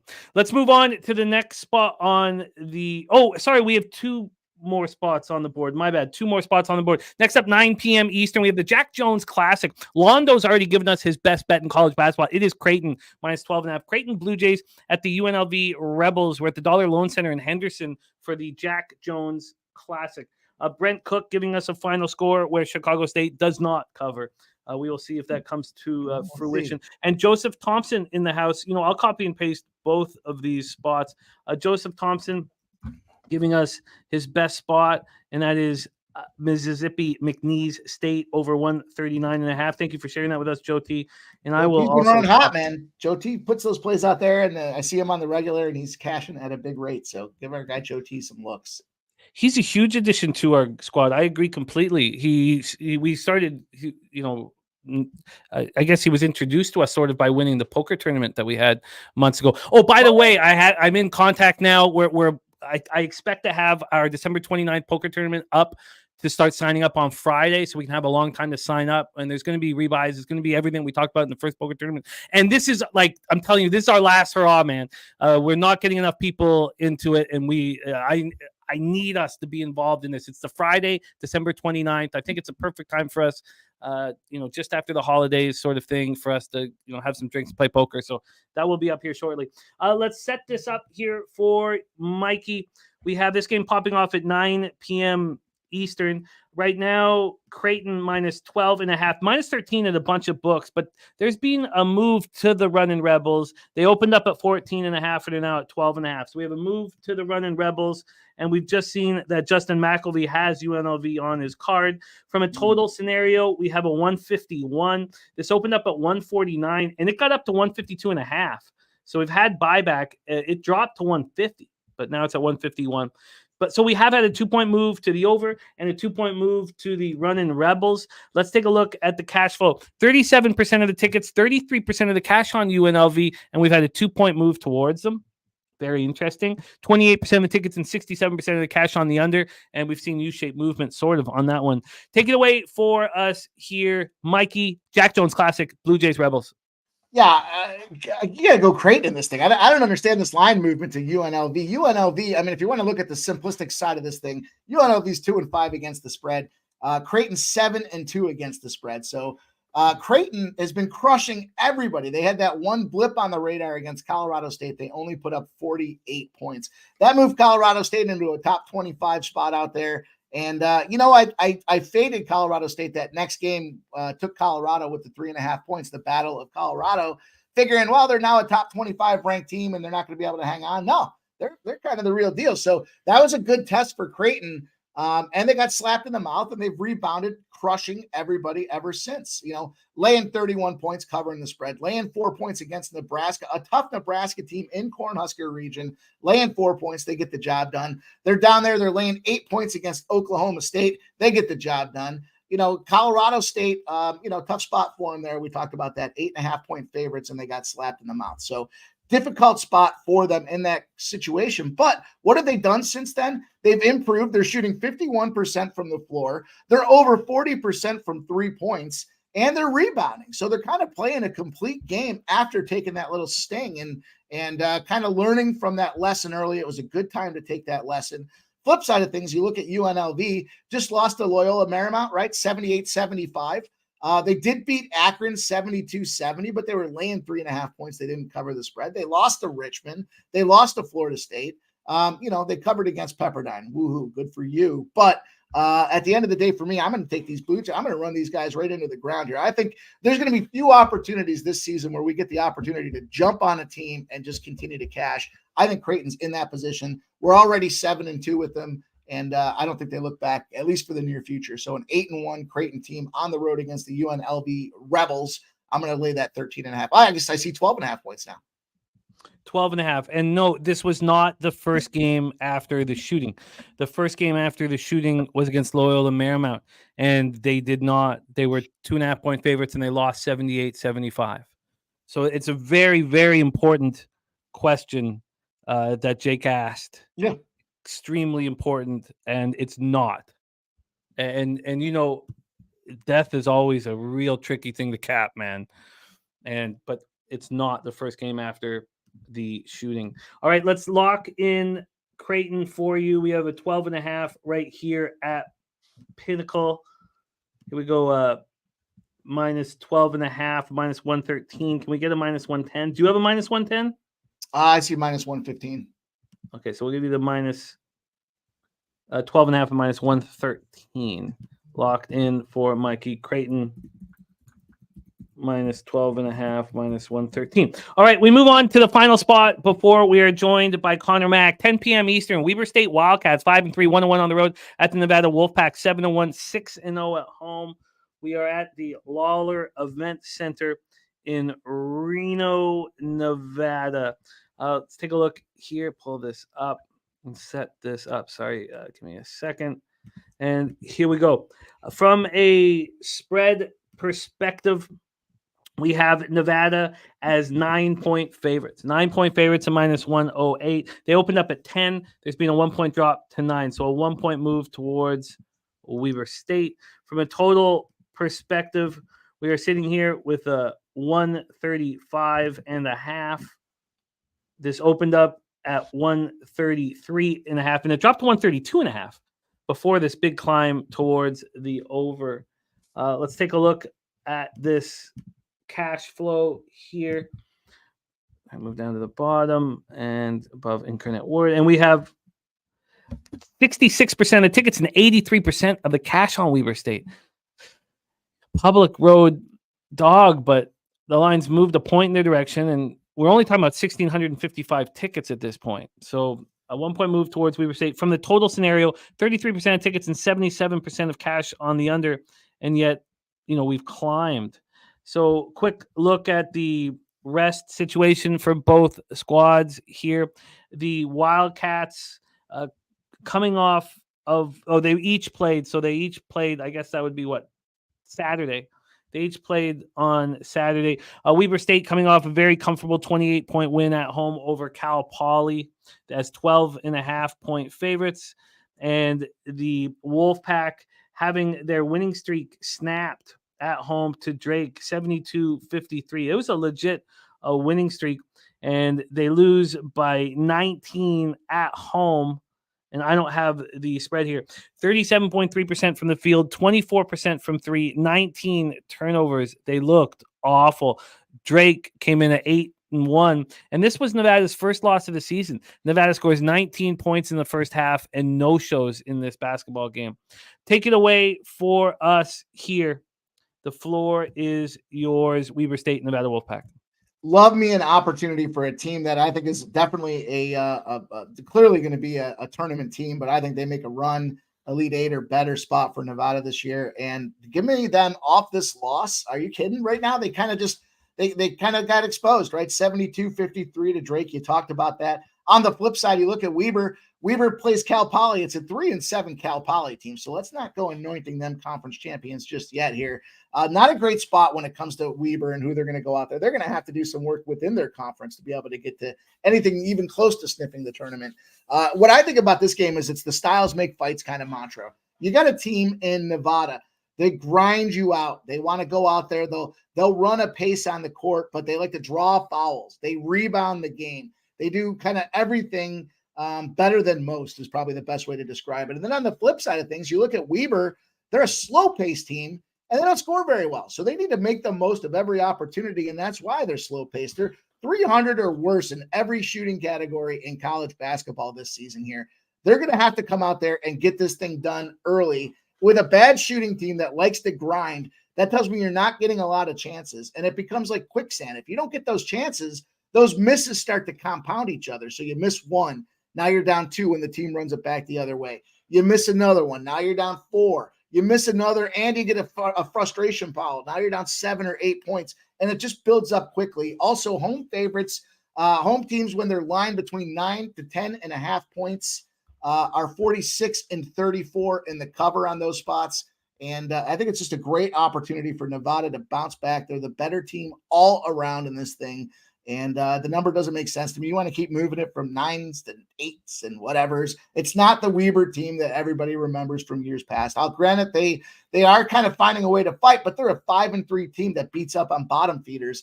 And you got a team in Nevada that's at home, ready to bounce back. Clearly the better team, should be motivated to come out here and punch these boys in the mouth. I think it's going to be just that. And I expect it to be a 16 to 18 point victory for Nevada. So we're laying them points. We're going to go take them Wolfpack. What's wrong with the Wolfpack? Nothing. 7-1 Wolfpack going to get the job done tonight. Let's lock that in for you. We can get you a -9 at -108. Very interesting market move. My first thing that jumps out at me is how horrible they played in the first half to get that started. And my bad, that game was not at the Lawler Event Center Reno. Do you think that they bounce back here early? I don't have a ton of success when it comes. I like the longevity of the games. I know a lot of you guys are really successful trying to find those get in and get out spots. And, I'm just not. I just don't find a way to get it done. Like, I know we talked a little bit yesterday about this Duke game, and I know some guys were on the other side of Duke in the first half. And I was like, I want the full game because I think the team pulls away in the second half. And sure enough, that's exactly what happened. The other side covered the first half, the dog, and then the full game gets it done.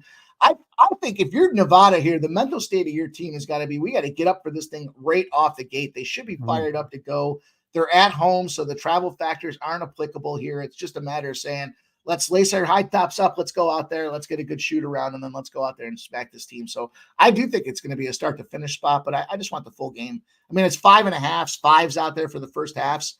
On a 9 for the game. What that does tell me is Nevada should be up comfortably in the first half, and then the back door starts to open up for Weber. We know they probably prefer the back door anyways, those guys. So I'm going to go with Nevada Wolfpack and take that full game. But I wouldn't be surprised to see them win that first half too. I'm just going to go first half better. I am going to move on that first half. The situation of how horrible they looked against Drake early, it just plays into my hands there. And because Weber wants to run a slow pace, you can't afford it. You have to come out there and dictate pace to put them on their heels if you're going to win this game. So they can't afford to let Weber come out there and just start kind of flapping it around a little bit, in my opinion. Then the Chicago State spot I like as well quite a bit. I think I'm going to roll with you on those two spots. I'll keep looking at the other ones. Shout out to Stimmy OG. He's big on the over in the Auburn game. When Stimmy drops these things, listen, this guy catches at a very high rate. So he's looking at the over in the Auburn game. And then there was a tragedy in Nasty Nate's family. Just a horrific situation. I guess the victim was not that close with everyone, but I'm really sorry to hear that, Nasty Nate. And life is pretty scary, man. So just focus on the sports is what I can to get through everything. That's how I get through everything. But sorry to hear, Nate. We're thinking about you and your family, man, and sending love to the Nasty Nate family. And Nate is such a magic guy at Pubapalooza. One of the gags is that Jose tries to offer him water, and Nate will slap it out of Jose's hand all over Jose and all over the floor of the bar. Always gets a big laugh from us. Okay, let's bring on our next guest. This is a best of both worlds, man. We have our cappers on the same game for 2 games. So please welcome the star of Hitting the Books, which is out right now. All of the bowl games are out right now. Coming to us from Las Vegas, Nevada. Also the star of our Saturday college basketball live stream. Please welcome Miggity Mac, Daddy Connor Mac in the house. C-Mac, how are you, my friend? I'm good. You just nailed that. Jimmy, you're getting better and better with the Miggity Mac. I love it. Mike Jones. C-Mac, my guy. What's going on? What up? How we doing? We're looking to kick some ass and take some names, brother. Let's go. Let's get right to work. We have 2 games with both Mikey and C-Mac on the same game. We don't know what their action is going to be. Let's get after it. We go 8 p.m. Eastern for the Arkansas State Red Wolves, 3-7, 0-5 on the road. The Louisville Cardinals, 4-5, 4-1 at home. We're at the KFC Yum Center in Louisville, Kentucky. We already heard from Kelly McInnes. Kelly McInnes is moving on Louisville in this spot. Louisville coming off back-to-back road losses. Virginia Tech by 7, DePaul, which was a surprise, by 7 as well. Arkansas snapped their 3-game losing streak. They lost to Alabama. That was their 3rd loss, and no shame in that, 89-65. Came back and beat UAB at home, 87-68. Both teams played on Saturday. So that is the situation. Let's start with the line history here for this one. We have had a move since the opening line towards Arkansas State. This opened up with Arkansas State plus 5.5. This came out yesterday at 3:12 p.m. There was no movement for 7 hours. 7 hours, and there's a 1.5 move towards Arkansas State. They moved to 4, and now there's been an even further one to 3.5. So we have 2 points of movement towards Arkansas State. From a total side of things here, we are sitting with a 148. It's 148. This opened up at 147. It's now 148. We've had a 1-point move, 1-point move towards the over. And when we get into the cash flow for this spot, give me a second. Here we go. We have 58% of tickets and 79% of the cash on Arkansas State. Then we have 75% of tickets and 62% of cash on the over. C-Mac joining us. Take it away, Connor. Mac, your first spot on the board, Red Wolves, Cardinals. Shout out to the chat. I got to hit everyone up. Nuke Worker, Ian, Nathan, Top Set, my dude, Justin, Nasty Nate. Shout out to you, my guy. I didn't like to hear that news before I came on.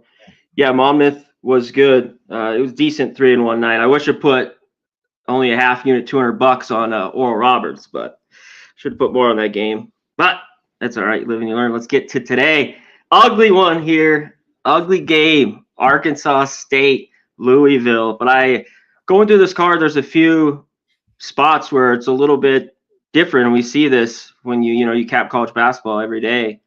A little bit different for me than kind of normal days. Arkansas State, not very good. They had a big win against UAB last time out, well needed. This team's bad defensively, though. 337th on scoring defense all year long. One thing, too, they're 0-5 on the road. Defense has been awful. They're pretty average in a bunch of other stats, 66% from the line. They're not very good there. And here's Louisville. We were on Saturday morning. This was a big game to talk about, Jimmy. Mike was the DePaul Louisville. I stayed off. Some people wanted Louisville, and they lose bad in that one. Before that, it's been tough for Kenny Payne here at Louisville. It has not been good. I thought I saw that some of that Texas game where they lost by 1, lost by 8 to Indiana, Virginia Tech by 7. I think they're a little bit better here. I like this has come down to 3.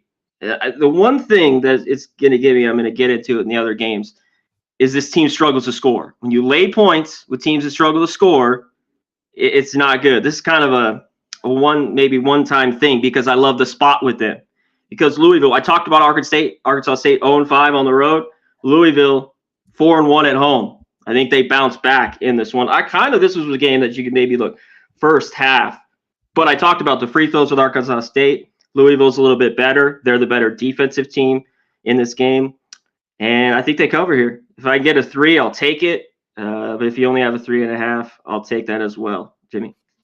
I will line shop for you.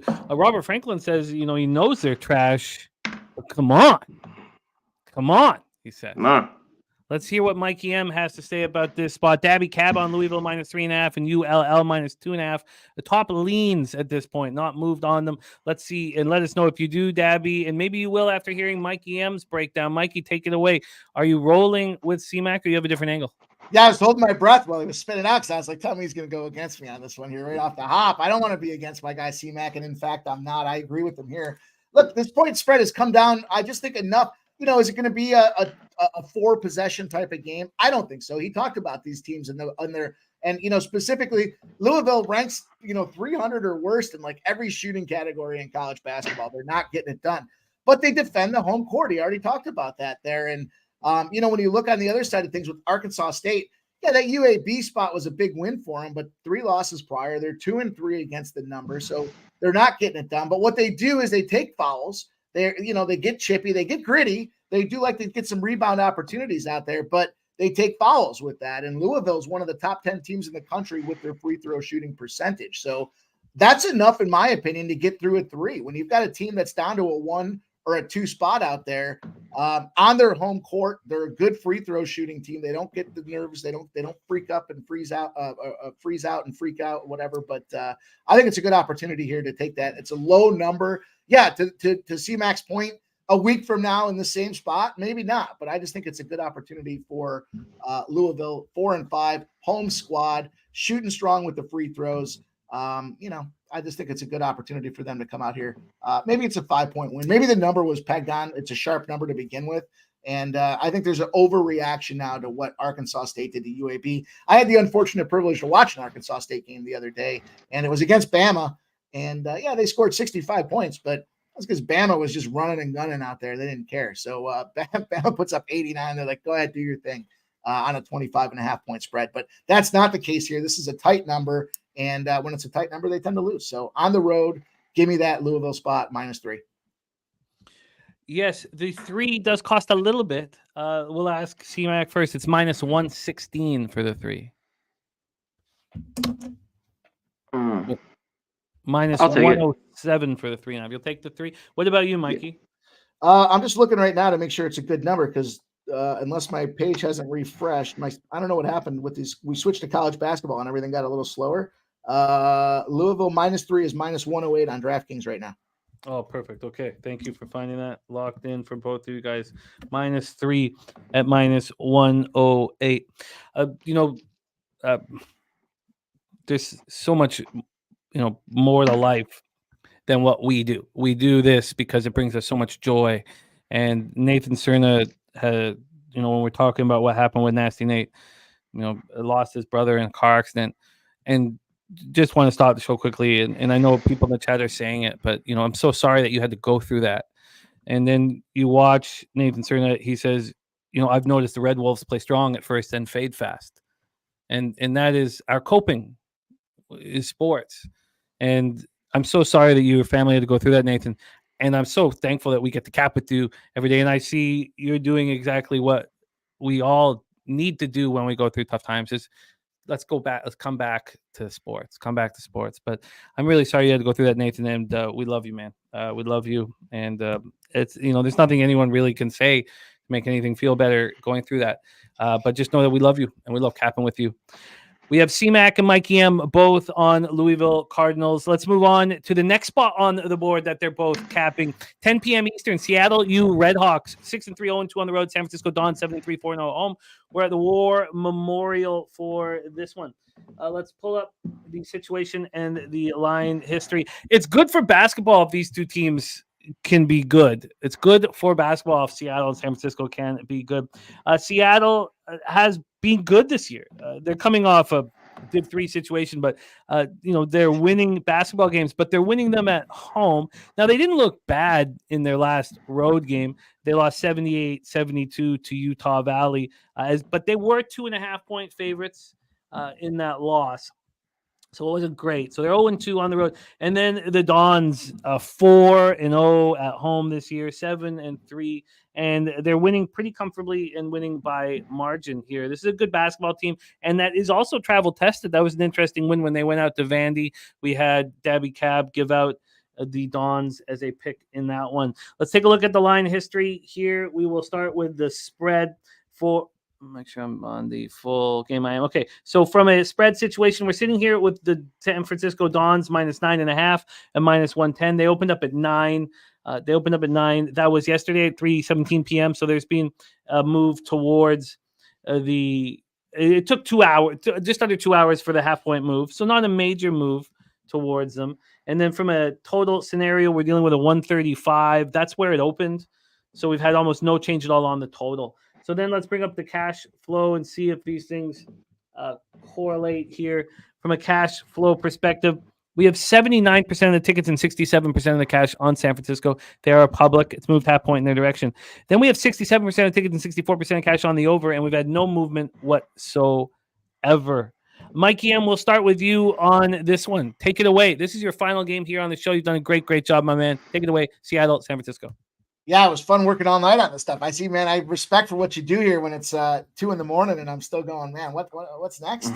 So appreciate that, man. Shout out to all the work that you put in here. And I think in this case here, this is a spot I'm going to have to go with the lesser sexy pick and taking the points with a Seattle spot. And at the end of the day, San Francisco gets recognized for the conference they're in. And it's not really because of San Francisco's play with the conference that they're in, right? They go out there and you got a Gonzaga, you got a St. Mary's team, and then you're kind of the third, you're the kind of the third child in the conference. Now, granted, they play well at home, but who do they have coming up on deck? They've got Utah State. They got to pack the bus up and go on out to a 9-1 Utah State team that's been playing very tough out there. And when you look at a Seattle team and the Redhawks, they're not necessarily one of those teams that everybody wants to kind of go right out there and bet on, but some big wins for their record this year as well. So, when they go out there and they start playing some teams like Montana State, they lose to Northern Arizona, not their finest moments. They lost to VCU and Utah Valley as well, but I think there's an opportunity with these points to come out here and get this done. I've had a pretty good beat on San Francisco. I faded them against New Orleans.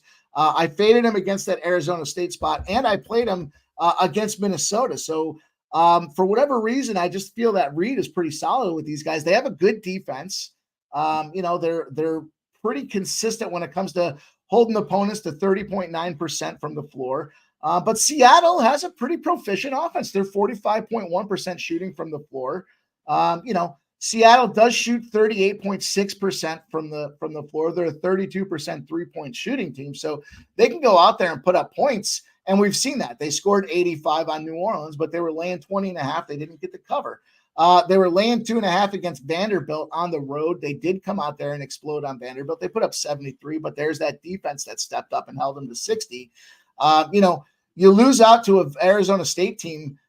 Doesn't make a lot of sense to me. That's kind of the one that gets me scratching my head. And then I look back at this team with Seattle, and I'm thinking, are they kind of in that Arizona State spot where it's big for them to go to San Francisco? They want to come out there. They want to roll up, get that big victory in San Francisco. They want to come out there and kind of get that sneak attack to pad their resume. They're going to be ready for this game, and I just think it's a bad scheduling spot for San Francisco to take that road trip to Utah State. So I like that. I think I see 10s out there now, and it makes sense because you got an 0-2 true road game, 0-2 Seattle team. You got a 4-0 team in San Francisco at home. They should be double-digit favorites, but it's a 6-3 team versus 7-3 team. Bad scheduling spot for me. I'm going to take the points with Seattle.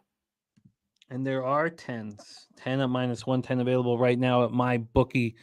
If you want to open up an account at MyBookie, we have the link and the bonuses available on our website.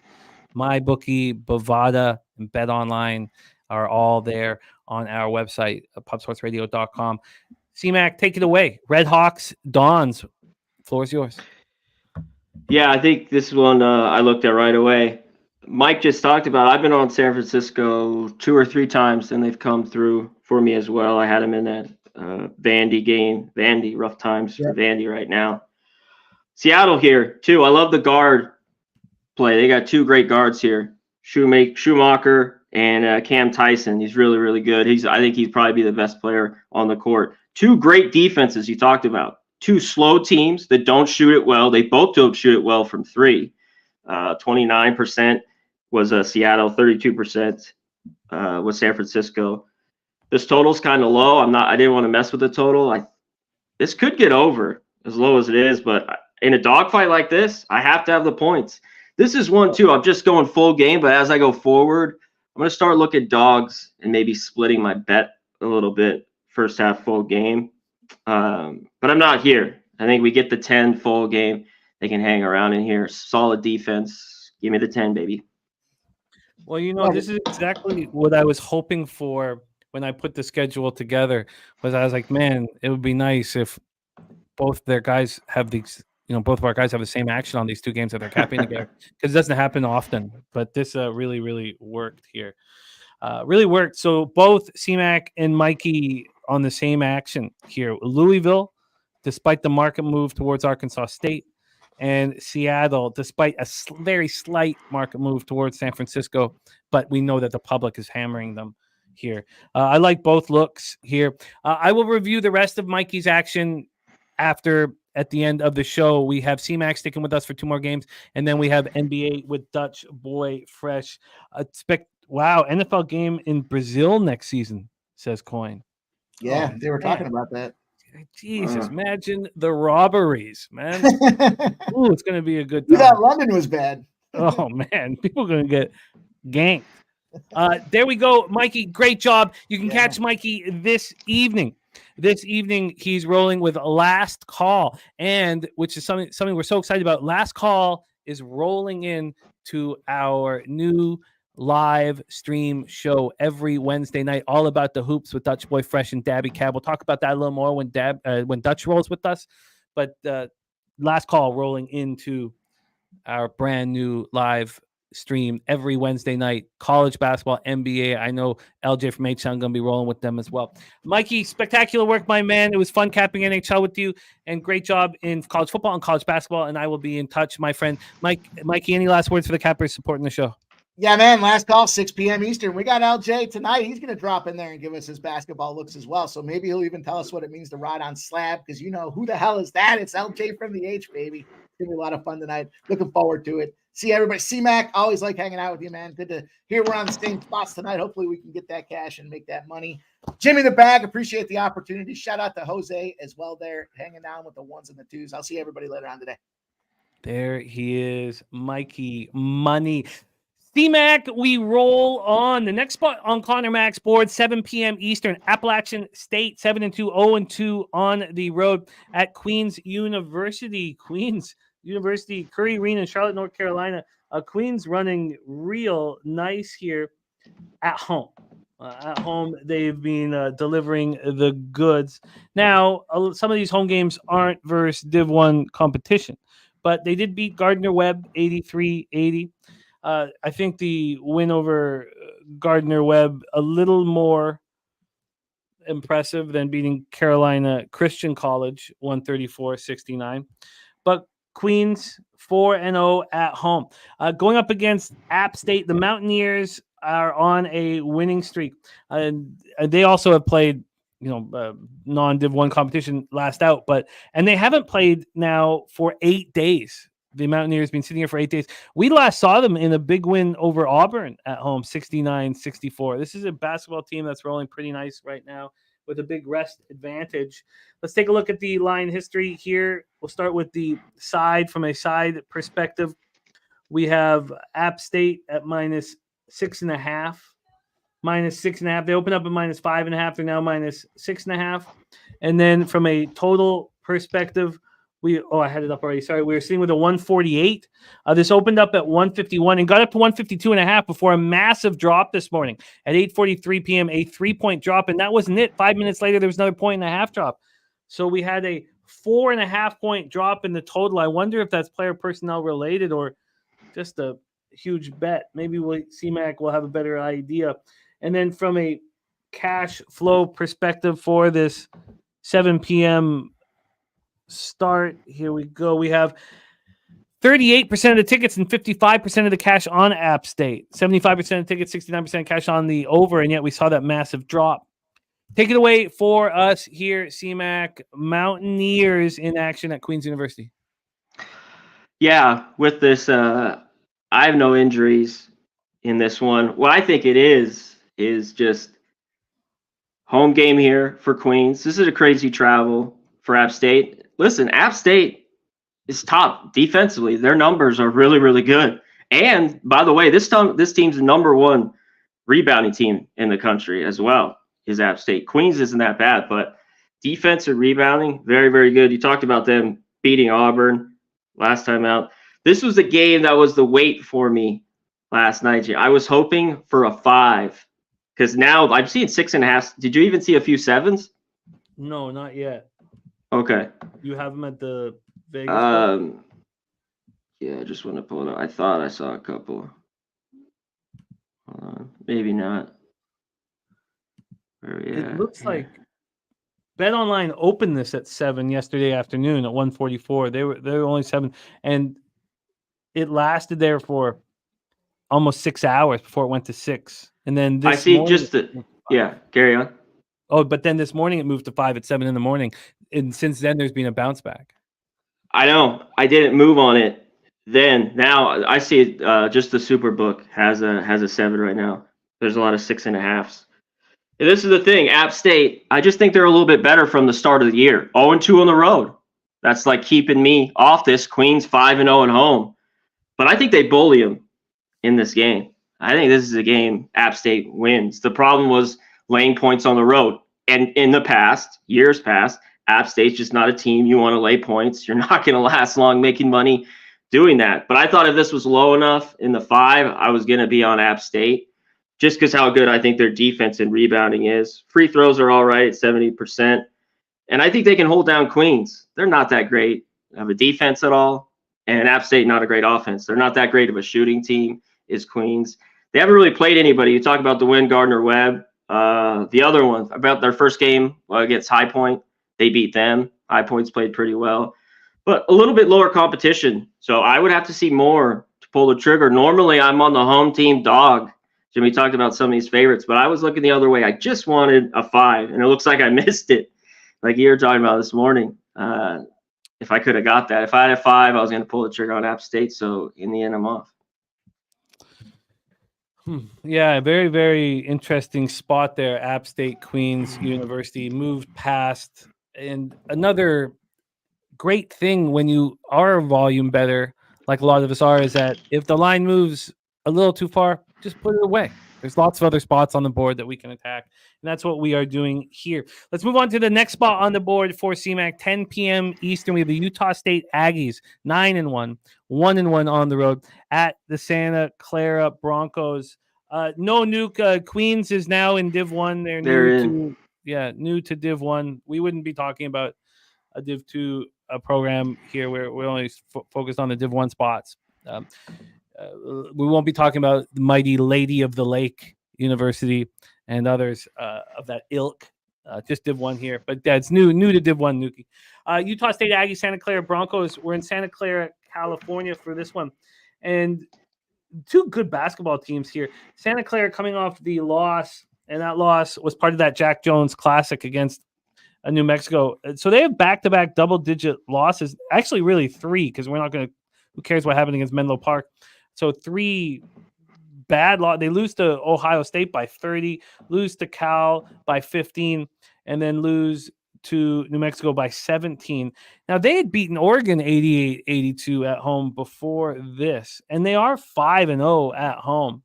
And the Aggies are playing really good basketball. This is a strong Utah State basketball team that is 9-1 now on the year. It's just that loss to Bradley in overtime. That's it. That's the only blemish that they have right now. So let's roll into the line history here and set this up for CMAC. This is a little late night action for us, which we all love to have. 10 p.m. Eastern, 7 p.m. Pacific is when it starts. Using Pinnacle with the line movement. This opened up with Utah State at -3.5. Had a real legit move towards Santa Clara. This got down to 1 this morning at 9:30 this morning. It was just a 1-point favorite. And now there's been a little bit of buyback. It's -1.5. Now this +1.5 for Santa Clara here is a juice towards the Broncos, but you can find spots where it's not. So +1.5. Let's get into the total here for this one. From a total perspective, we are sitting here at 151. This opened up at 151.5. It moved to 152.5, and it's come back.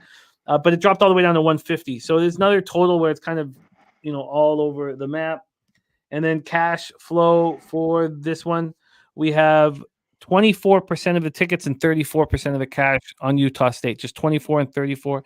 Then we have 53% of the tickets and 63% of cash on the over. Take it away for us here, CMAC, the final game on your college basketball board here for us. Justin McElvey with Santa Clara on his card. What are you doing here, Broncos Aggies?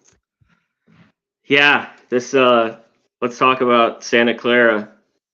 Then I had UCLA, where my kind of only bad losses Saturday. It was a really good day. I had them +10. There was no Mashburn for New Mexico. I thought, you got to play this. And they just got stomped on. They are not playing defense right now. One thing he played, he had 0 points in this game. Carlos Marshall, the guy with unbelievable score. Carlos Marshall Jr. for Santa Clara. But he had no points in 21 minutes. He says he's 100% now. He's feeling good. There's no injuries there. So I think Santa Clara comes to play. I just don't know if they can win this game.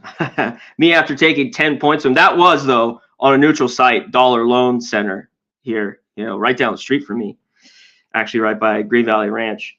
Utah State here on the flip side, number one efficient team scoring. They score 84 points a game. This won't be easy for them. I was leaning towards the team total, but I think Santa Clara can score this Utah State team. Their defense is a little bit better, Jimmy, in a few categories. Last year's game, 96-74. I don't know if we get that, but I really think both these teams can get in the 80s. And I like that this has come down just a tad bit. I just didn't want anything over 152. So if we have a 150, 150 and a half, give me the over. I think both teams score up and down. At that number, I got to be on this over. I'm going to stay off the side. We have a 150 and a half available at minus 109 at Heritage. Give it to me. CMAC is on the over 150 and a half at minus 109 at Heritage. Utah State, Santa Clara for CMAC on the over 150 and a half. He's given us Seattle plus 10. I like that quite a bit. I'm going to roll with you guys on that one. And he's given us Louisville minus 3 at minus 108. Brent Cook, liking your look on the over in that one. CMAC, thank you so much for rolling with us. What's up for you now for the rest of the week here at Pub Sports Radio? I know we have the big Saturday college basketball live stream. Anything else going on? No, just Saturday morning. Check out Cab and I. We got to get a game. I got to look at the schedule. We got to look at that. Yeah. But we'll be on Saturday morning. Check it out. It was a lot of fun. Basketball, too. It's like a nice 2.5 hour little thing. So it was great. We had a great time. Yeah, I think this over is solid. Utah State, I've been on both these teams' overs in spots, and they've been good to me. I was on the Oregon with Santa Clara, one other, and Utah State. Man, they're just really efficient. And I don't see Santa Clara stopping them, really, at all. So, yeah, I love this over. But thanks for having me. Appreciate it. I won't say anything more. I know you got a big NBA card with Dutch, so I'll go. And thanks for having me. There he is, our guy, Connor Mack. Thank you so much for rolling with us, C-Mac. We stay in Vegas for our next guest. And there's something I wanted to say about our next guest's record. No, it's good, 14-12 plus 0.58 units. But 3 different spots right now because of the difficulty of coming out and giving bets that you can bet immediately right now, right while we're talking about him. He's not moved on 3 spots where he had bet them, but the line had moved too far and he didn't. And all 3 of those cashed. So in my head, I see 17-12, but he's not only done that in spots that he hasn't moved on. He's moved me into either off like he did in that Orlando Cleveland Cavaliers game when I was kind of blinded by the amount of money I'd made on Orlando and was going to go back there. He got me off of that spot, and he's led me towards spots where I've cashed. So he's been even better, quite a bit better than the number his record indicates. So I just want to mention that here off the top because it's really tough. We're asking these guys who are getting their action in early to give out bets that are available right now for our viewing audience, and it's really tricky. But let's bring them on right now. We stay in Las Vegas, Nevada for our next guest. He is the star of our brand new live stream tonight, every Wednesday night, all about the hoops alongside Dabby Cab. I know that LJ from H-Town going to be rolling with them tonight as well. All about the hoops, college basketball with Dabby Cab betting live, NBA with Dutch Boy Fresh betting live. And we're all very, very excited about our new show that premieres this evening. Please welcome from Las Vegas, Nevada, Dutch Boy Fresh.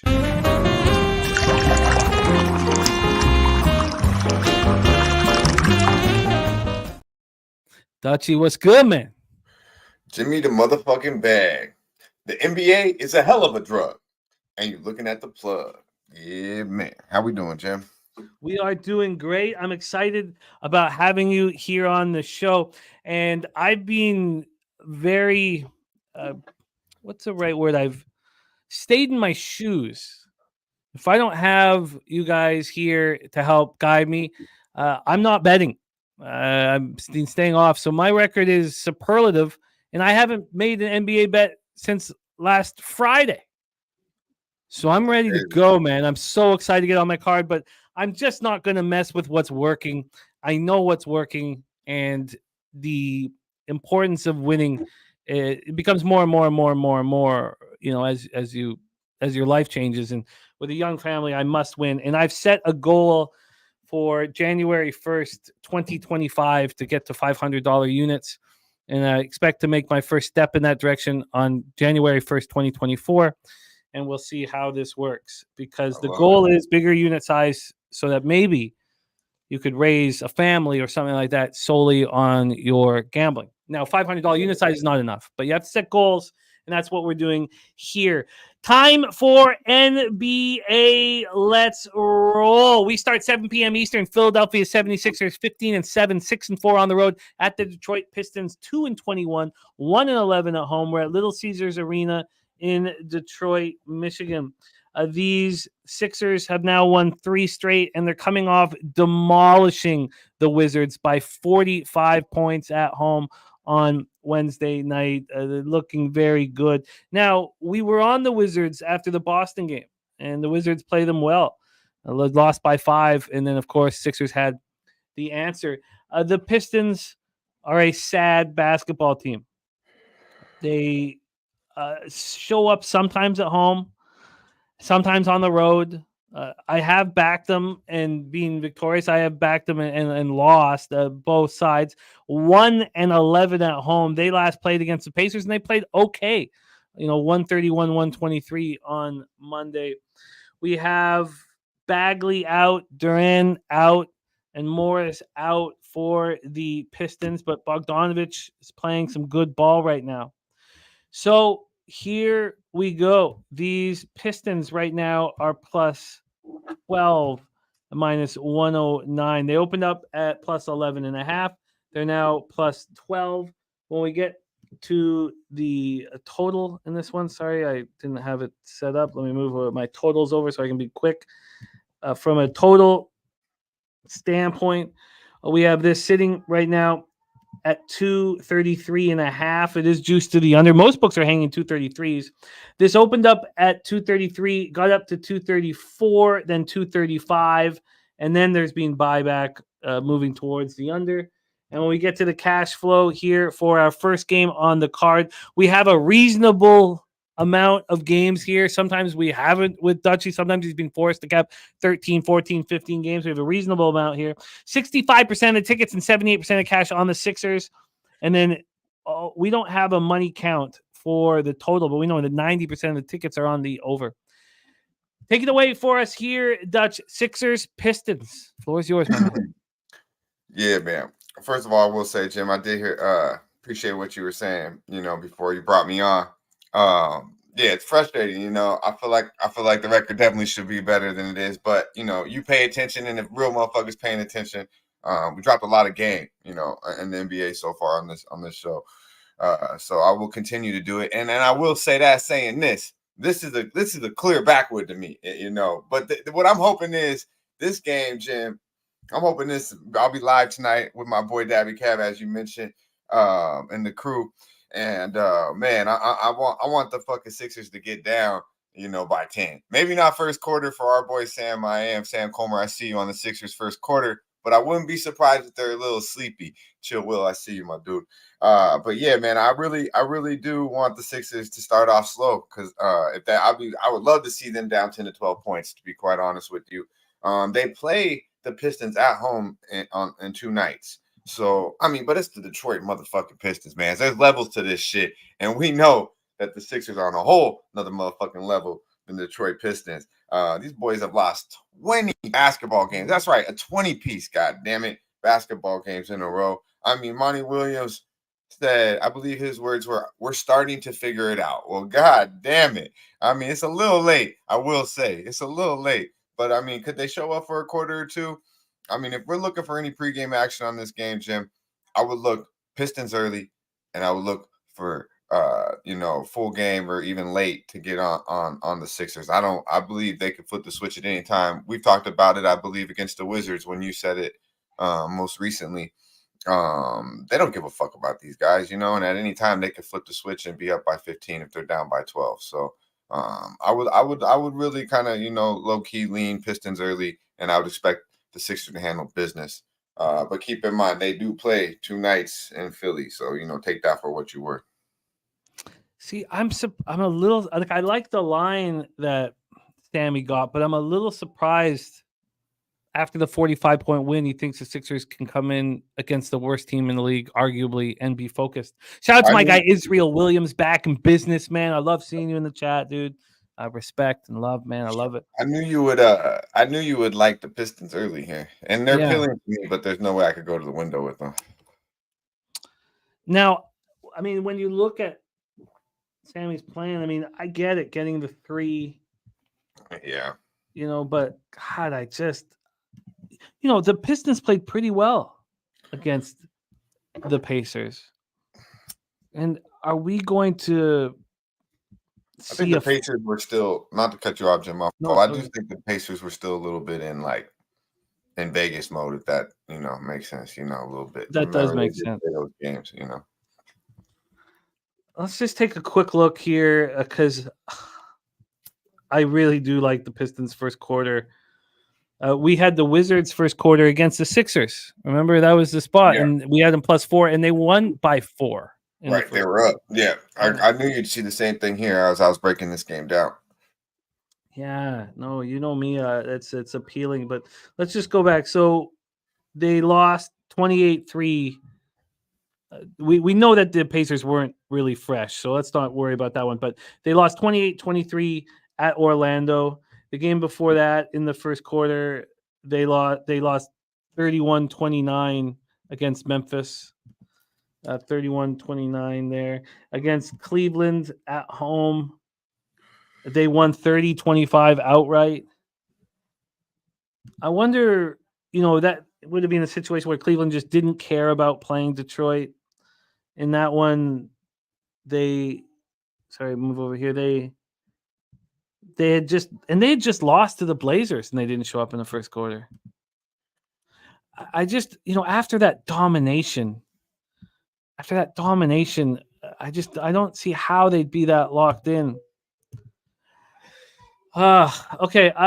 Let me just take one final thing here. So we know that the Pacers were sort of in Vegas mode. So then did Detroit handle business in that first quarter? Detroit won outright 36-33. Yeah, but then we all know going up against Sammy Culmer is bad business. So I'm going to put some question marks beside the first quarter +3.5. I do find it appealing, and I can understand the look from who gave us somebody. I was had the first quarter team total under. Oh yeah, Top Set. That makes sense too. And maybe that's a more simple way of doing things. That first quarter team total under. I'm going to put both here. Sixers. I'm not going to double up though. I'll just decide what I want. First quarter team total under. All right, let's move on. Next up for us, 7 p.m. Eastern, the New Orleans Pelicans, 13-11, 4-7 on the road at the Washington Wizards, 3-19, 1-7 at home, Capital One Arena in Washington, D.C. It certainly feels like MLB. You have these teams in the NBA that are just not trying at all, trying to get that first overall draft pick. Horrific teams. The balance between the haves and the have-nots, it's just like society. You're either horrible or you have a chance. It's just not very fun. And the Wizards look horrific. The Pistons look horrific. And the Spurs, we know what they're trying to do. Here we go. Pelicans and Wizards each played on Monday. We often have talked about on this show a colleague of mine who was blind betting any basketball team that lost by 30 points, blind betting them the following game, and his ROI was his best angle in all of sports gambling. The Wizards fit that group. The problem is they almost fit that group at Brooklyn. I apologize for my son crying in the background. Pelicans coming off that home win over the Timberwolves, 121-107 on Monday, and the Wizards coming off a 45-point loss at Philadelphia. We go into the line history here for this spot. Let me get back to full game. We have Washington +8. They opened up at 7, moved to 7.5, back to 7 to 8, 7.5, and now we're back at 8. The other books are all hanging 7.5. So it is a bit of a bigger number there. And then from a total scenario here, we're sitting at 242. This opened up at 240 and a half and has climbed to 242. And when we get to the cash flow for this one, we have 79% of the tickets and 78% of the cash on the Pelicans, 89% of tickets and 86% cash on the under. Our guy Astute Chaos, aka Sly Astute, is on Pelicans Washington first half over 123.5. LJ from H-Town says 76ers are 1-9 first quarter on the road, so that's a good bet back in that look. Alondo leaning towards Detroit plus 12. Take it away for us here. Pelicans, Wizards, Dutch. Yeah, man. Check it out. Check it out. Our boy LJ from H-Town. You check him out with us tonight. He'll be live in the building. Yeah, this game, man. Fuck, man. This game, I wanted to bet this game, Jim, but I don't. It's like they already know, bro. They already know. It's way too high. I was looking at the team total over for the Pelicanos, and it probably still is good money. I can't go to the window. It's just what it is. The Wiz have allowed 130 plus points in 4 of the last 5 games. We talked about it last time we broke it down. You were on the Wizards first quarter. I bet the team total over 124 for the Sixers against this Wizards basketball team, and both cashed. And I wanted to go right back to the window here. As you seen the other day, they allowed 140 something to these motherfuckers again. The Pelicans, it's 124 though, Jim. It's just too much for me. They only average 113 points. 5 out of the last 6 games, they've scored 118 plus. I was hoping it was going to be right around there, no more than 120. But as I said, they caught on. They did drop 127 on them the last meeting, 127 plus, the last 2 meetings versus these Wizards. And Zion is questionable, in this game. I knew he was bet on last time. I had enough money on the Pelicanos against the T-Wolves not to bet the prop, but I felt like after Stephen A. and every motherfucker in their moms calling Zion fat, calling him the buffet, saying he eats the fucking table, which, I mean, when we're talking NBA shape, there's no way this boy's in NBA shape, and I've been saying that for years. But after having your name through the coals like that and getting embarrassed by 44, I knew the Pelicanos would bounce back, and obviously Zion would. Had 36, 5, and 2, 13 to 17 from the field, Jim. And that was against a team, one of the better defenses we've seen this year, especially against probably the defensive player of the year right now, Rudy Gobert, who's been playing at a very high level on the defensive end. But the Timberwolves as a team, and they did that to the Timberwolves. So imagine what they'll do if he plays tonight against this bummy ass Wizards team who couldn't stop me, you, and 3 other Pub Sports Radio boys from dropping a hundo. I mean, these guys are bad on defense, Jim. So the team total is probably still a good look. You can maybe look over, but I like the Pelicanos here, but I'm not laying a touchdown in the hooker on the road. Can't do it. Maybe look for them, break it down first quarter, first half somehow, some way. I expect them to handle business. I would expect Zion to play. I believe it's an ankle. But they don't need them to clean up against these boys. So, it's Pelicanos or nothing. But the team total, they're a little too sharp for me on this one. God, I mean, fuck, I'm trying so hard not to do this, but we're talking about a Pelicans team that has lost 4 of their last 5 road games. And look at our guy, Israel Williams, now a member of We Be Pubbin'. I love it. I love you like it. The Wizards here early too? I do. I do. They lose by 45. They come back home.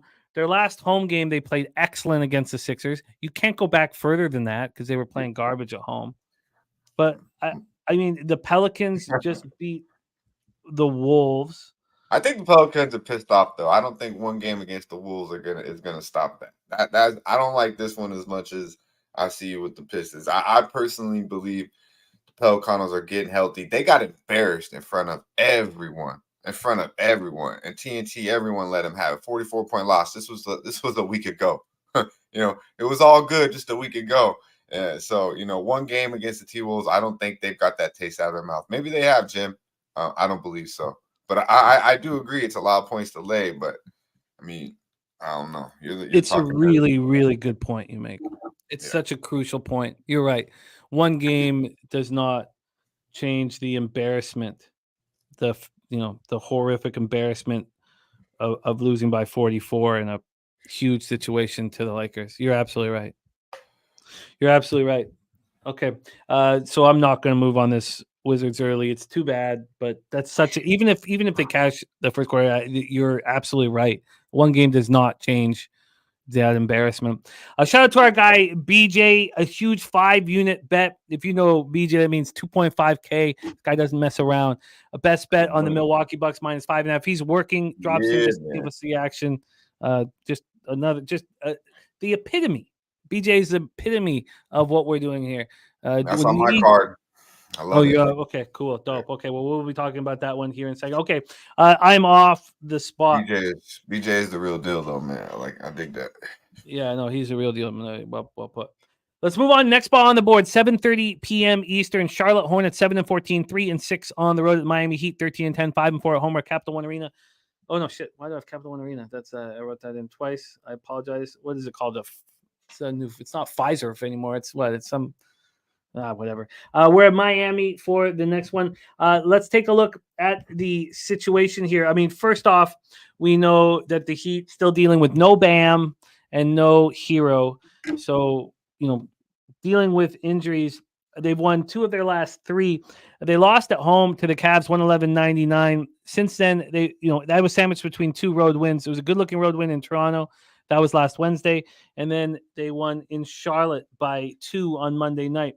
So this is the rematch of, Charlotte Heat, but now we're back in Miami.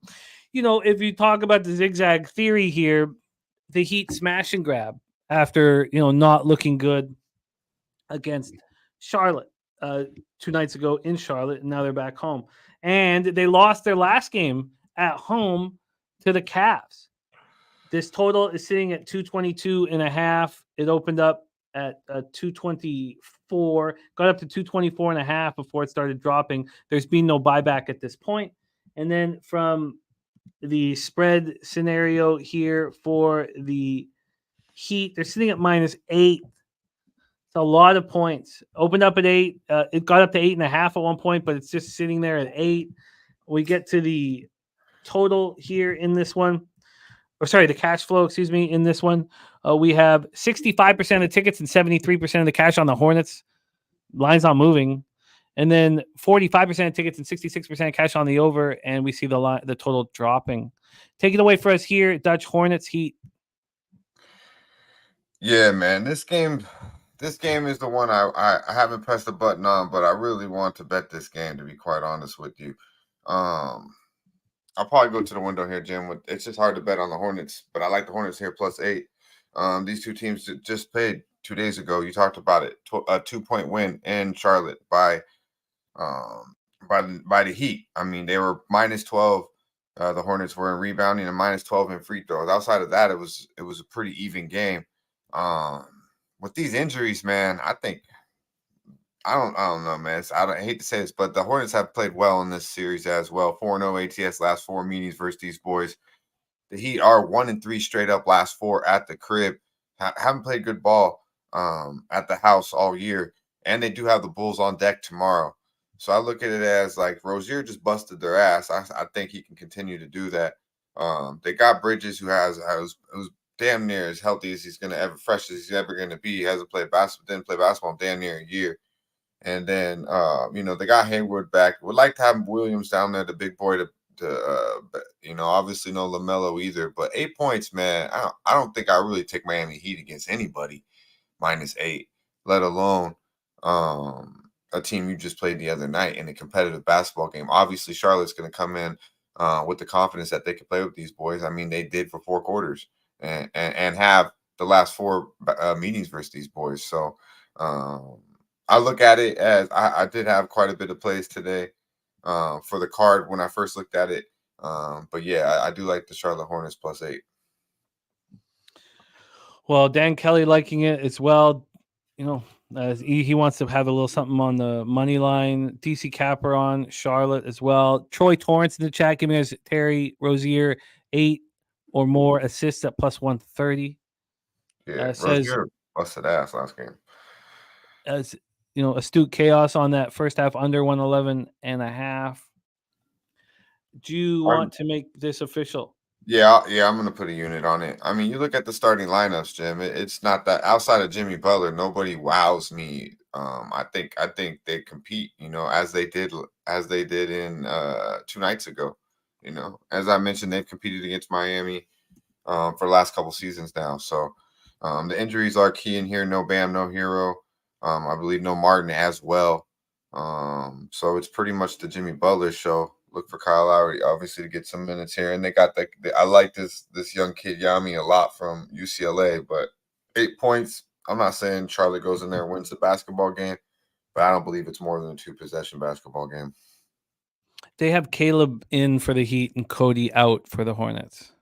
Okay, all right. Well, I would like him to be out because that motherfucker can catch fire, but I'll take the 8. I think it's good money. I love seeing those Nevada boys, make it. Yeah. Dutch is on the Hornets +8 at -107. Coin saying that the under 222.5 has some interest, 66% of the cash on the over, and it's dropping. Let's move on. Next up for us, we have 7:30 p.m. Eastern action. Atlanta Hawks 9-13, 6-6 on the road at the Toronto Raptors, 9-14, just 6-6 at home. Scotiabank Arena in Toronto, Ontario. It is worse than we had imagined thus far, and there's no real reasoning for it here. It's just not a very good basketball team. Schroeder at times looks elite and at times looks invisible. It's tough watching him and knowing that we're going to have him here for a while and he'll be running the show. When he's on, he looks so good. Yeah. And when he's off, he just doesn't seem to be mentally into it. Barnes is playing so well, you'd think that we'd be doing more than 9-14. There's our guy AOD in the house. Dan Kelly says, once again this year, Spo just showing off, but coaching only gets you so much. AOD in the house. Kong says, take the Raptors. He got his ass a lot, I'll tell you that. Right? Oh, shit. DK. Kong says, take the Raptors at home -2. Von Polo liking PJ Washington points over. And Justin McElvey says the Raptors money line is on his card. Let's take a look at the situation here, and the injuries are all over this thing for the Hawks. Trae Young and Hunter are game time decisions. A lot rests on whether or not they will be in the lineup. The Raptors here at -1.5. They opened up at -2. They're now at -1.5. So we have a half-point move towards Atlanta. This is at Pinnacle. Then from a total side of things, we are sitting here with a 241. 241. This opened up at 239.5 and is up to 241. A point and a half move towards the over. And then cash flow wise here in this one, we have 28% of tickets and 31% of the cash on the Raptors. 80% of tickets and 95% of cash on the under, and yet it's going up. I mean, is this the spot where the Raptors show you something? They've lost 4 straight. They lost at the Knicks 136-130 on Monday night. They didn't look horrible there.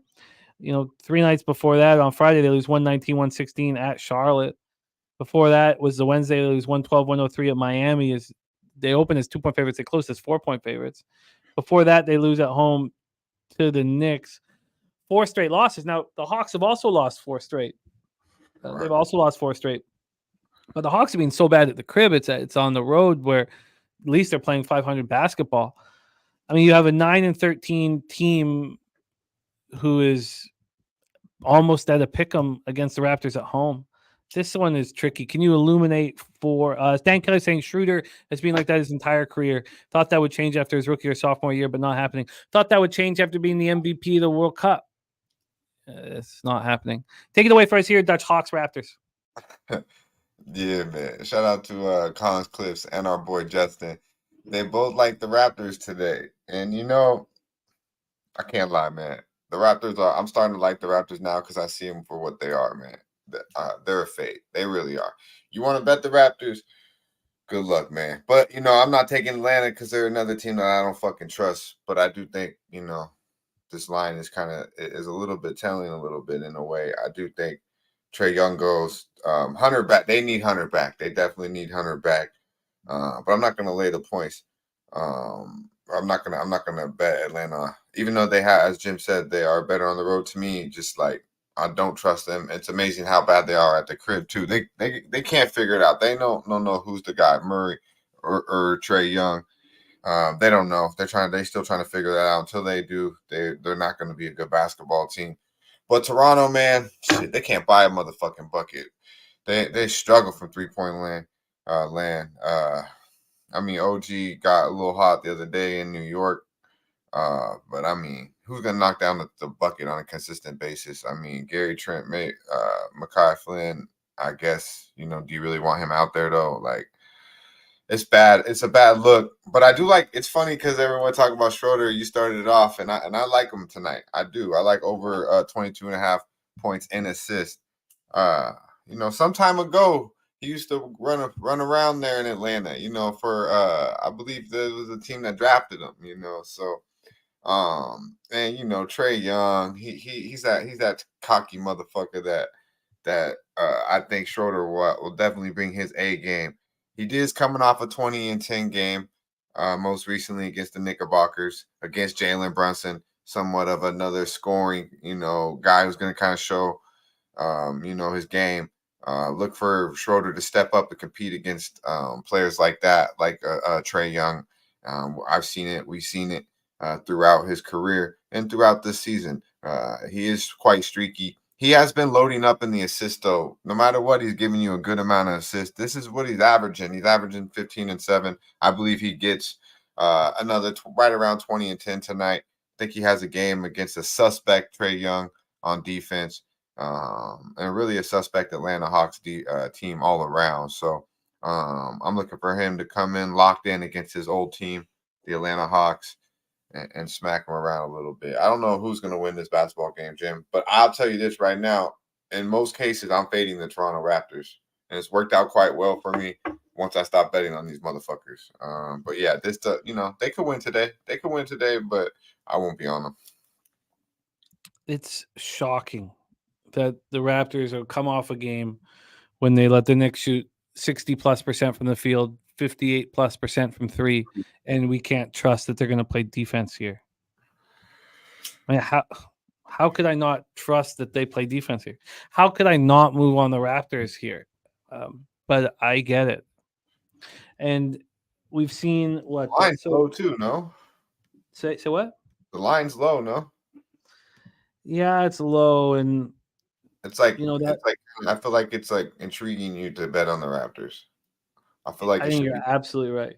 Absolutely right. It's sitting there so low against a Hawks team that's lost 4 straight. I've always found that this year the market's been such a great indicator on Raptor spots when they're a bigger favorite than you'd imagine, or when they're a much smaller dog than you'd imagine. They're live. Okay. I'm going to have to stay off this. Gold 44 says Atlanta was at best 2-9 against spread lately. Money line Raptors blow it all day. I'm not for me. Is Schroeder over 22.5 points and assists an official spot for you? Yes, sir. Got -105. Locked in for you. All right, let's roll on. At least I have something to cheer about when I'm watching this one, getting Schroeder to play focused. Let's move on to the next spot on the board. That's Memphis Grizzlies at Houston Rockets, 8 p.m. Eastern at the Toyota Center in Houston, Texas. Hopefully LJ rolling with us. Londo says, is the market saying the Hawks will win? Well, it's it doesn't quite work that black and white, Londo. The line is a very suspicious, and you still have 72% of the tickets and 69% cash on the Hawks. It's just, I wouldn't say that the Raptors should be a bigger favorite. Right. I mean, that's clear. So in that regard, if we're letting the market sort of indicate what to bet on the Raptors, then you would bet on the Hawks. I don't want to do that here, especially after the Raptors played no defense at all against the Knicks and only lost by 6 points. So it's just coin, man. It's a fucking coin flip in my opinion, but the line is definitely impelling you to take the Raptors at the crib. Definitely. And you never want to do what the books want you to do. Let's move on. Memphis Grizzlies at Houston Rockets. These Rockets continue to deliver at home and finally have some road glory going into Denver and taking them out 114-106. We just saw them on Monday winning 93-82 at home over the Spurs. Grizzlies have lost 2 straight and 3 of 4. Last 2 coming at home. Last one coming on Monday, 120-113 to the Grizzlies. Excuse me, to the Mavericks. So both teams on a similar rest situation here. Let's take a look at the line history. Now, we know that LJ from H-Town with the Trill OG play of the day being cashing on the Rockets first half at home nonstop. We're sitting here right now with a spread at 7.5.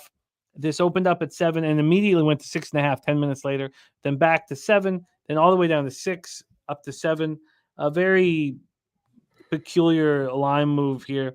From a total side of things here, we are sitting with a 211.5. It's juiced slightly to the over. This opened up at 212, got up to 214.5 before we've dropped down to 211.5. Let's take a look at the cash flow here. And if this is all, yeah, it is. So 91% of the tickets and 91% of cash on the Rockets, and it moves down to 6.5 and down to 6. I mean, this is a gambler's first glance situation, if you can trust it. 53% of the tickets and 92% cash on the over, and it just drops 3 points. This is a spot that is a very, very suspect. Now, Bane being a game time decision is a problem. Clark, Kennard, Morant, Smart out. 22 games. Got to wait for 25 games, man. Get Ja back in. Take it away for us here, Dutch. Grizzlies, Rockets. Yeah, man. This one I didn't understand, Jim, because I believe it even dropped down to 5.5 at BetMGM for a quick moment. But I'm not overthinking it. Fuck the NBA, man. I had the Suns last night. They went from -3.5 to I got them at 3. Obviously KD being not out, all the way to +1.5 game time. Should have covered that game by more than pushed that -3, but it is what it is. I like the Rockets here, man. I'm not going first half. I would expect them to get that money first half coming off of not covering. You know what they say, you miss a good bet, you got to bet it again. They're 4.5 last week first half, or last game first half. They're up by 4. Ended up covering full game. I think they're gonna smack the Grizzlies, man. The Grizzlies are fugazi to me. They really are. I don't know what the fuck they're seeing. The Rockets are 9-1-1 ATS at home. If that ain't good money, I don't know what the fuck is. 20-point win against these boys November 22nd, most recently in Houston. Won 3 straight, got a little momentum, as you mentioned, beating the Nuggets in Denver, and then also beating OKC as well in that 3-game win streak. They're 13-2-2 against the number last 17 overall. That's right, 13-2-2. God damn. And the Grizz, man, on the other side, they're just not that good. I mean, Jim already mentioned who's not in there. I mean, they haven't been good all fucking year. Jaren Jackson can give you 25 and 15. They still gonna get smacked the fuck around. 3-8 against the number last 11 versus Southwest Division. I just don't think Memphis Grizzlies are a good basketball team. Houston is actually a better basketball team than I even thought they were. Way better than I thought they were. And at the house, I mean, they damn near don't lose, and they cover. So I don't know what's going on with the number, why it's moving up and down like that, but I expect the Houston Rockets to beat these B squad Grizzlies by double digits, Jim. So the best number you can give me to the motherfucking window. And Trill OG play of the day on it as well.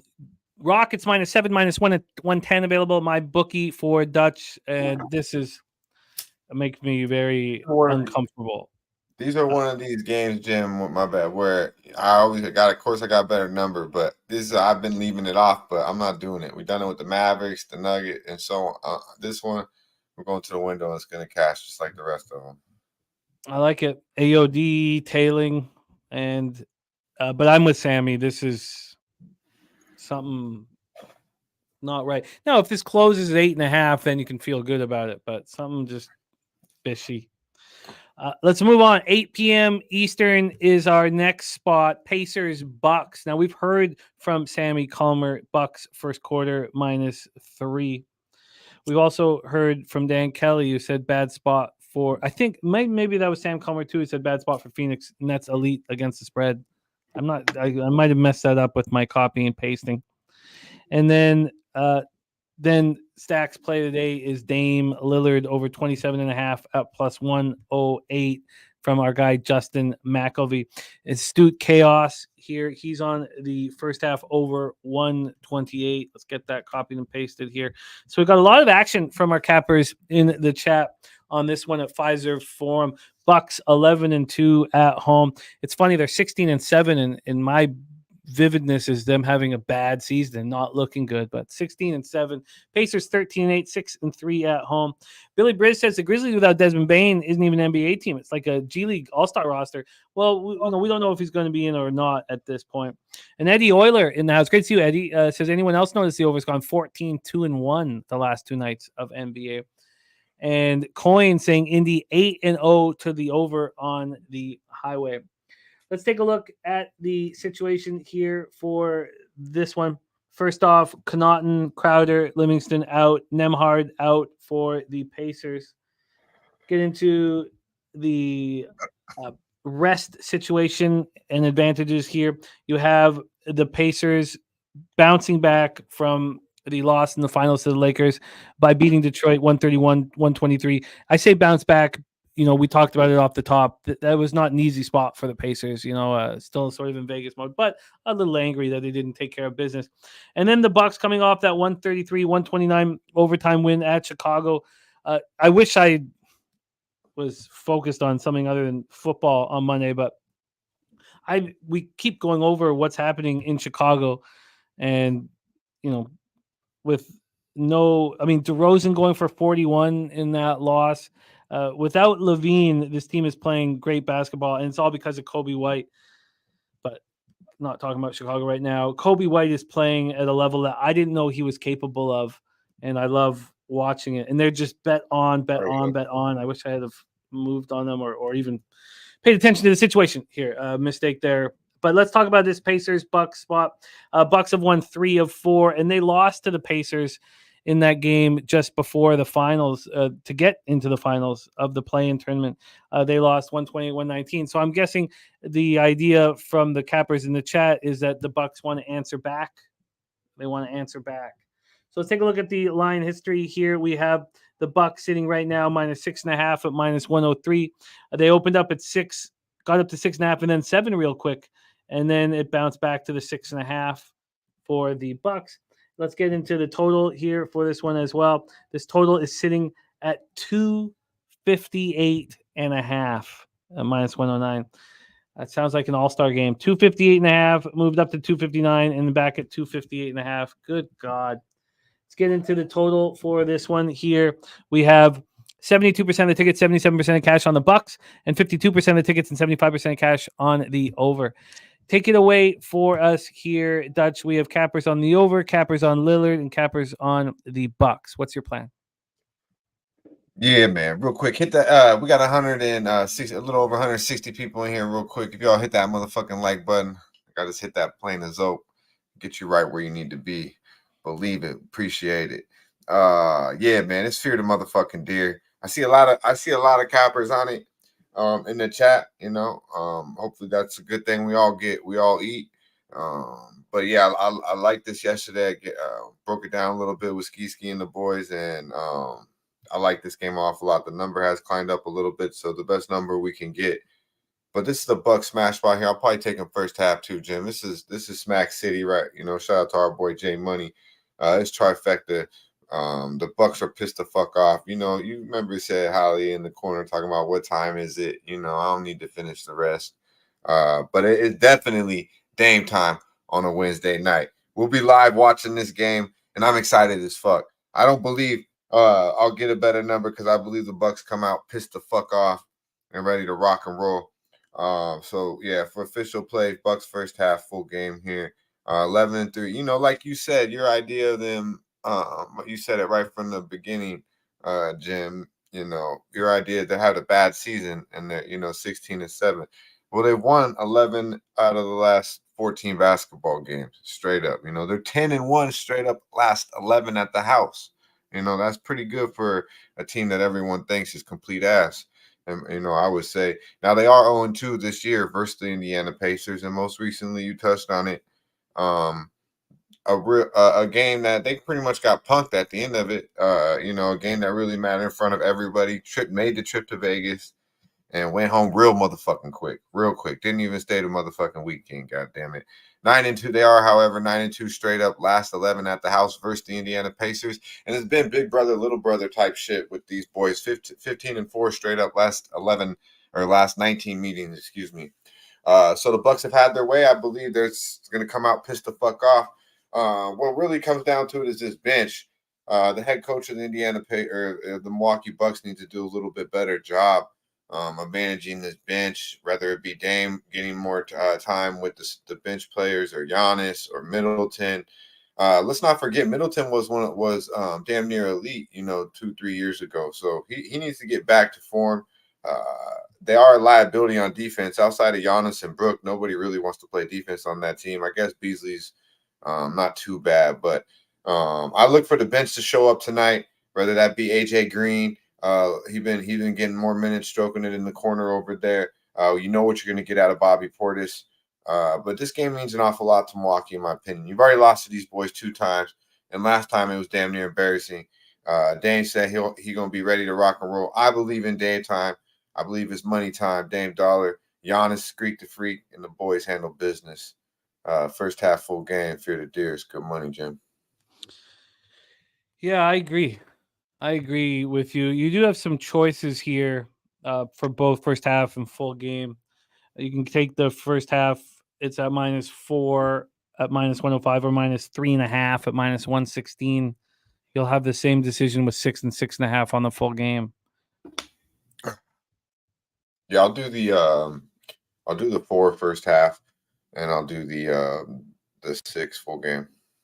That makes sense. So you're going to get the first half. So Bucks first half -4 with Lovig at -105. And then you're going to get the full game -6. And it's not too expensive. It's just -114. Yeah, that's good money. Yeah. Yeah, I agree. I agree with you guys. I agree with you guys on this spot here. Preston Ekdahl says Milwaukee had no chance against the Pacers in the tournament. If you watch interviews, all Giannis and Dame wanted to do was gamble in Vegas since it was his birthday. Interesting. Polo this says Giannis' brother really stealing a roster spot when they need help. Alec Dirks taking a small stab at Giannis triple-double at 10-1. And Topset has an interesting situation here. He's got Pacers plus 6.5, and he says he's confident Pacers will get the lead in this game, and he can hedge it back. Nice. Yeah, this is going to be a good one. This was the game I was looking forward to. It starts about, I think it's a 5 o'clock tip, so we'll be live probably about 45 minutes before the game. Yeah, it's perfect timing for our brand new show that's premiering tonight, 7 p.m. Eastern. All about the hoops with Dabby, Cab, and Dutch Boy Fresh. And then, they'll have a bunch of others joining, of course. One of our guys, LJ from H-Town. And LJ from H-Town going to be on last call before this. So we got our guys rolling heavy this evening. Dutch is on the Bucks first half -4 and full game -6 and -114. And there's Ryan Wooldridge in the house. Says great lineup for DraftKings. Or is this a great lineup for DraftKings? Embiid, Davis, Maxey, Barnes, Van Fleet, or is Kuzma better than Van Fleet to play? Turner. Ryan Woolridge has a question. We got Brizzy in the chat. Maybe Brizzy can help with the offer because I know Brizzy's heavy into those things. So,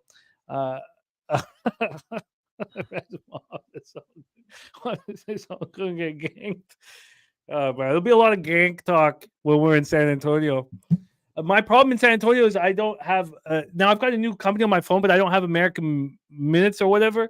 And so my phone died and it's like 4 a.m. and all of a sudden I'm like, hey, where am I? Like I'm outside. I can't order an Uber. I can't find a taxi. And so I made the walk. And you know how much money we have on us? It's so stupid. I'd won the poker tournament the night before. I'm just strolling around with $2K in my pocket. Fucking idiot. Like an idiot. I rolled through this little playground. There's this dude slanging, huge black dude, just alone. It was like I could hear the whistle from The Wire. I swear he thought that I must have been a narc, right? He must have thought for sure I'm some undercover. Because what's a white boy walking through here at 4 a.m? He was like, "This is a setup." He's like, he knows this is a setup. That's the only reason why I didn't get ganked. All right, let's move on. Next up for us, 8 p.m. Eastern, Los Angeles Lakers, 14-10, 4-8 on the road at San Antonio Spurs, 3-19, 1-10 home, Frost Bank Center in San Antonio, Texas. Let's go into the situation here. We have the Lakers fresh off losing 127-125 yesterday at Dallas. A lot of you guys fading the Lakers yesterday, and excellent work here.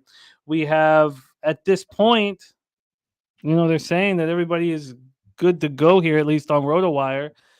Nobody going to be missing the spot. The Spurs are a healthy group as well. Looking at the line history, you would think at least that somebody would, not be available here in this one.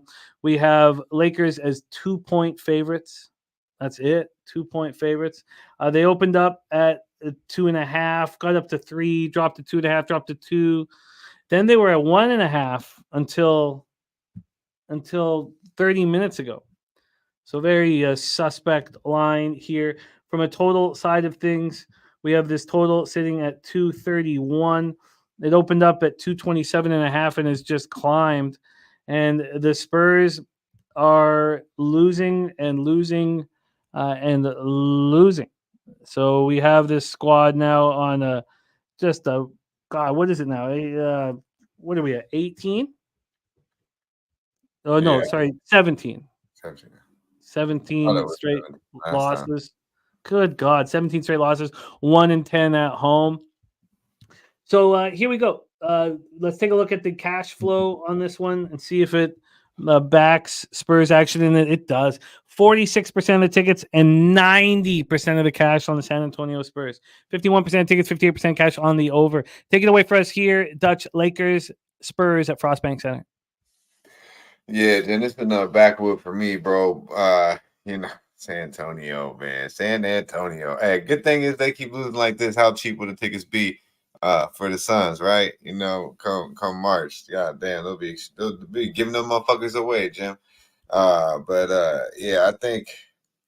I honestly think the Spurs are the play here, man. They play again in 2 nights in San Antonio. So, I mean, I was on Dallas last night, first half. I had to wait till my boy was out. I mean, shout out to Sam and the crew that could bet them without knowing Luka was going to be out there. I couldn't do it. I needed the A-OK.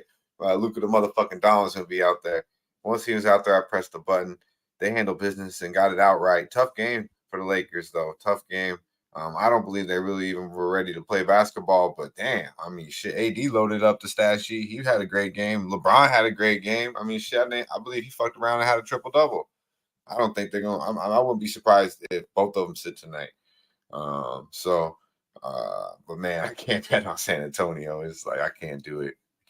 But this would be the spot, though. This would be the spot. Shout out to everyone who can. I think it's the Spurs tonight.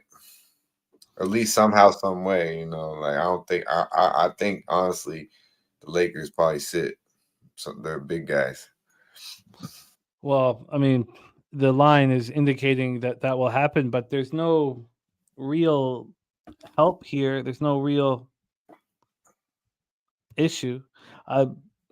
So right at this point, you can rest LeBron, right? There's no limitation here.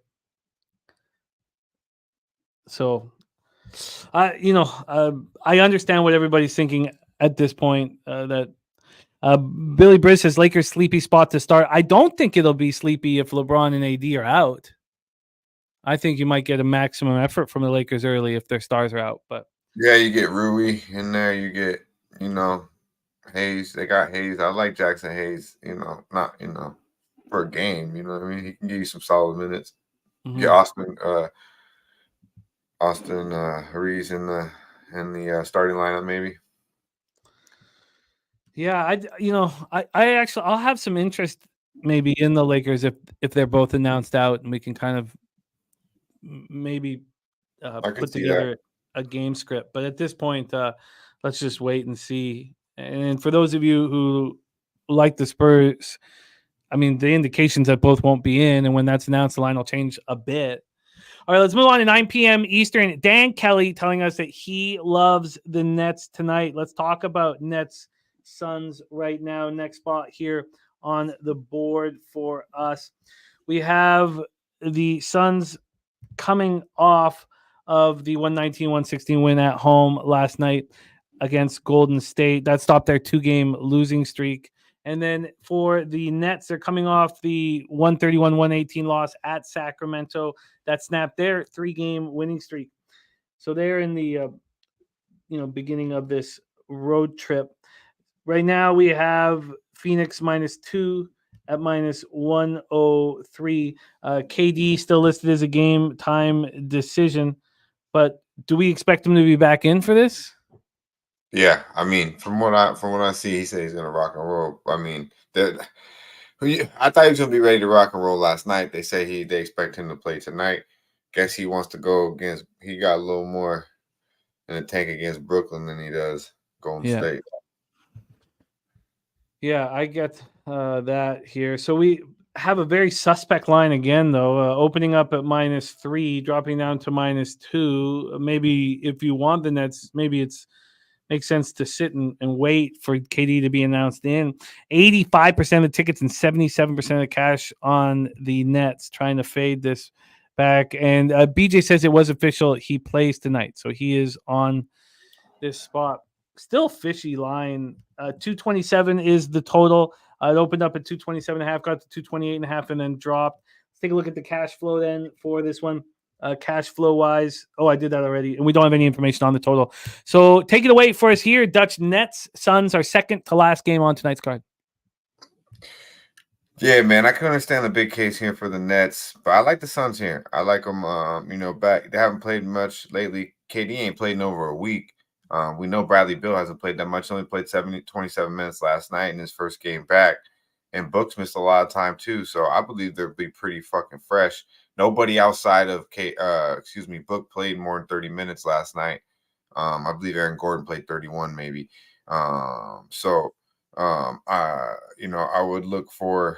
would honestly look for the Suns to have a good game tonight, rally around KD. I think he set out this game for a purpose. He don't give a fuck about Golden State. He want to play against Brooklyn. I think he'll be ready to rock and roll, and KD, Book, forget about it, man. That's enough. You add Bradley Beal to it. I mean, shit, it is what it is. But and I think Bradley Beal, I don't know if he'll play tonight, but I believe Book and KD go, and that's all I need. The Suns are 9-4 straight up last 13 overall. Had a little speed bump, before beating the Warriors last night, but they still have won 9 out of the last 13 basketball games. 5-2 straight up last 7 versus the Eastern Conference, and have won 4 straight meetings versus the Brooklyn Nets. The Brooklyn Nets have covered an awful lot of basketball games, but they are 1-4 straight up last 5 in Phoenix and on the road overall this year. 2-7 against the number last 9 versus the Western Conference. In my opinion, outside of Mikal Bridges, they really don't have too much defense. I mean, Claxton, he can get you some off the ball blocks, but he's undersized as a big man.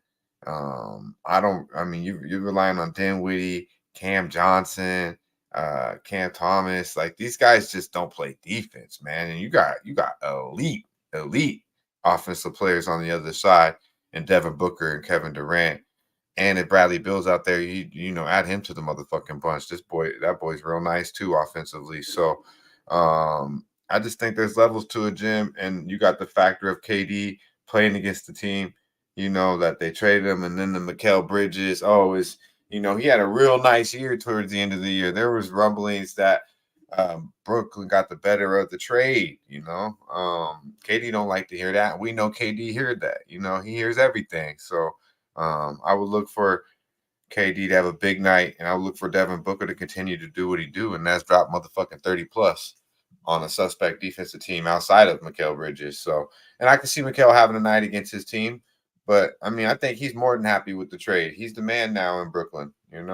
He's shown that he's happy as fuck. He went from Phoenix to Brooklyn. He was a 2-3 third option in Brooklyn and Phoenix, and now he's the man in Brooklyn. So I think this is KD and Phoenix's night at the crib. So -2 is good money.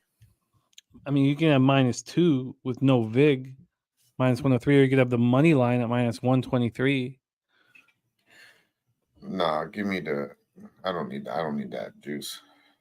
They're gonna win. Yeah. -2 at -103 for Dutch. Dutch on the Suns -2 at -103. All right, let's move on to the final spot here on the board. 9 p.m. Eastern. The New York Knicks 13-9, 6-6 on the road. The Utah Jazz 7-16, 6-5 at home though. Delta Center in Salt Lake City, Utah. What a debacle the Jazz have been this year. Now Collins out, Clarkson out, and Markkanen and Kessler game time decisions. This lineup is an absolute mess. An absolute mess, but they still have been able to play pretty well at home. And then you have the Knicks without Mitchell Robinson, so Jericho Sims in there.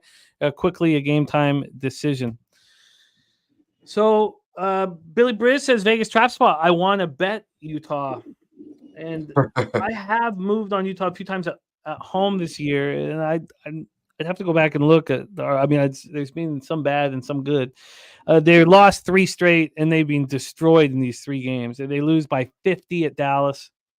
That was a spot last Wednesday. That was a spot where the line had moved too much, I think, there, because that was your main look. But I think it had. I think that was one of those ones we were talking about where you left it off your card. Let me just double check here. But whatever, I digress. I'll pull that up here. But then they lose by 14 at home to the Clippers. They lose by 14 at OKC. And yeah, that was a spot that you liked, but it had moved too much. Too bad. That's happened too often so far this year. These Jazz are playing bad, but we know that they can play well at home. And let's take a look at the situation. That stopped my winning streak, too, was against the Clippers. I had them plus 7.5, and that stopped my, 11-game winning streak or something like that in NBA. Stupid. It was at the end of the night. It was so stupid. And then that was my first spot that I'd moved on was the 7.5. That was on Friday. Very, very annoying. All right, take a look at the line history here for this one. We have Utah right now sitting at plus 5.5 and -104. They open up at plus 5.5, gets up to 6 immediately, and then drops 5.5, back up to 6, up to 6.5. And then we have it dropping down to 5.5. Let's take a look at the total for this spot here from a total perspective. I got to do this quickly. While that's popping up here, let's move over back to Pinnacle. From a total look, we are dealing with a 228 at a pick'em. This opened up at 229. It's been kind of bouncing back and forth from 228 and 229. And then from a cash flow standpoint, you have 54% of the tickets and 85% of cash on the Knicks. 85% of cash on the Knicks, and yet this line moves towards the Jazz. Is that telling us that Markkanen and Kessler, what the hell's wrong? Markkanen and Kessler will be in. Is that what it's telling us? Take it away for us here, Dutch. Knicks Jazz. Yeah, man. Happy holidays to you as well, Jacqueline. Chill Will, I see you, my dude. Jay Peasy, if you didn't know, he's on the motherfucking intro. I see you, my guy.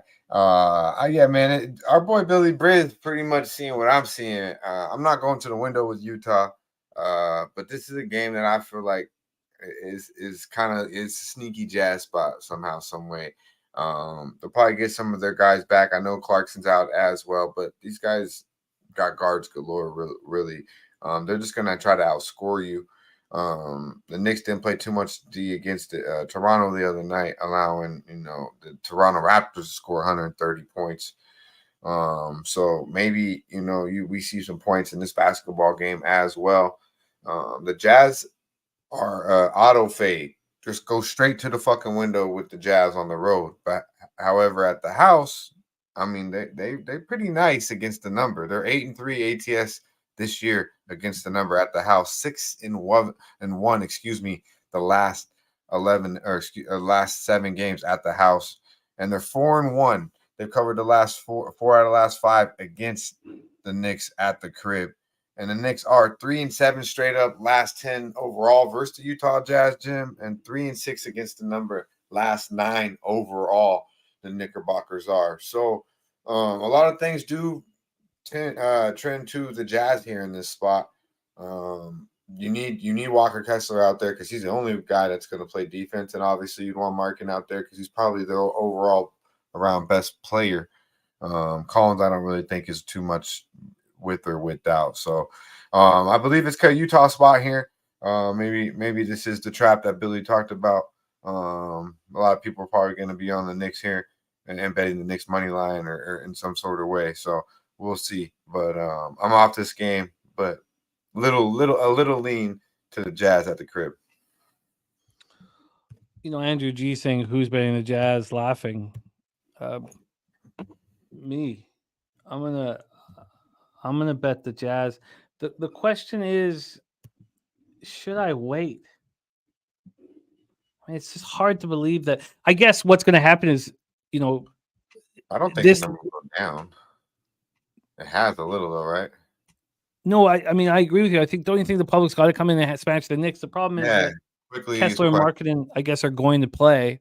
That's what the line's telling us. And then if they're announced officially, and maybe it does move. Yeah, it's a night game too. It's a night game, so like it's a late game. So yeah, I mean, I don't think you get a worse number if you wait, Jim. In my opinion.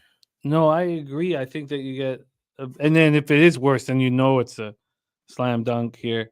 Londo says you'd rather wait and see who's confirmed. I mean, there's my guy UPK Ayash, Robert Cherry in the house. Great to see you, man.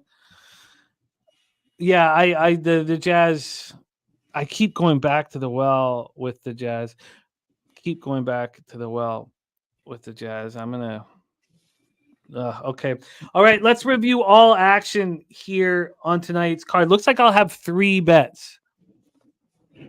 It'll be and then I don't know if I really. God, I'm gonna. You know what? I'll have 2 for sure because the Pistons first quarter or the Sixers first quarter team total under.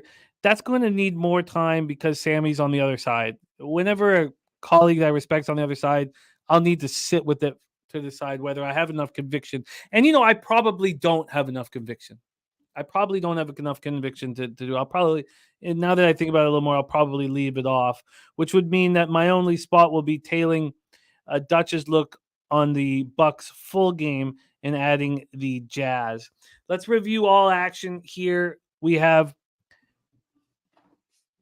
Dutch. Well, first off, Dutch getting his card started with the Hornets +8. Then he's on Schroeder over 22.5 points and assists. He's on the Rockets -7. He's on the Bucks first half and full game. BJ giving the Bucks full game is his best bet of the day. Stacks play of the day is on Dame time over 27.5 points. That's a +108. Sammy Comer on the Bucks first quarter. Then Dutch is on the Suns -2, and I will be on the Jazz +5.5. Andrew G saying they were both upgraded an hour ago. I think that. So let me ask you this, Dutch. This being the late night game, do you think the public smashes the Knicks the hour and a half leading up to the game? Definitely. I definitely do. I think after the 4:00 games, 7:00 game, your Eastern time, obviously, people are going to go to the window with the Knicks. Absolutely. Okay, so you suggest waiting, even if Kessler and Marketing are in. I think, the line is telling you now that they're probably going to play. So I think now you're going to get it buyback from just the average person throughout the day betting the Knicks. Okay, I will do that. So then the only thing I'm going to go to the window with at this point, as when the show ends, is the Bucks. All right, that is our breakdown today. Now, Dutch, tell us a little bit about what's going to happen tonight in our brand new premiere of our brand new live stream bet show all about the hoops. Take it away, Dutch. What are we going to expect on the show every Wednesday night? Yeah, man, it's going to be me, our guy Dabby Cab. We're going to vibe out. We'll have Trout Wham in the building tonight. LJ, LJ from H-Town, as always, here breaking it down.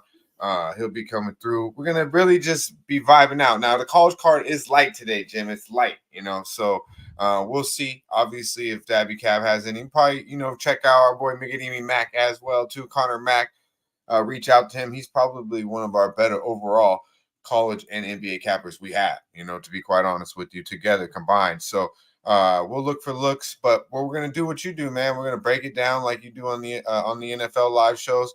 We'll be keying in on certain games. Obviously, tonight, I'll be keying in on the Milwaukee Bucks and the Pacers. I have 2 plays already, pre-game, first half, and full game. But looking to make money throughout the NBA. I'll obviously have NBA League Pass, so I'll be watching all the games. Cabby will be watching all the college basketball games, and we're going to get to the motherfucking bag. Most importantly, interacting with the chat, having a good time. We will be going live at 7:15 Eastern time. I need to get that graphic fixed. It'll be 7:15 Eastern time, right after last call. Don't want to rush Mike Money out the building, the pimp. Don't want to rush the pimp out the building. So, we'll let him do his thing and then transition right over to, to the boys breaking it down live NBA action with college basketball. Of course, next week there'll be a lot more college basketball games. But this game, this day is a little bit light, I see on the college card.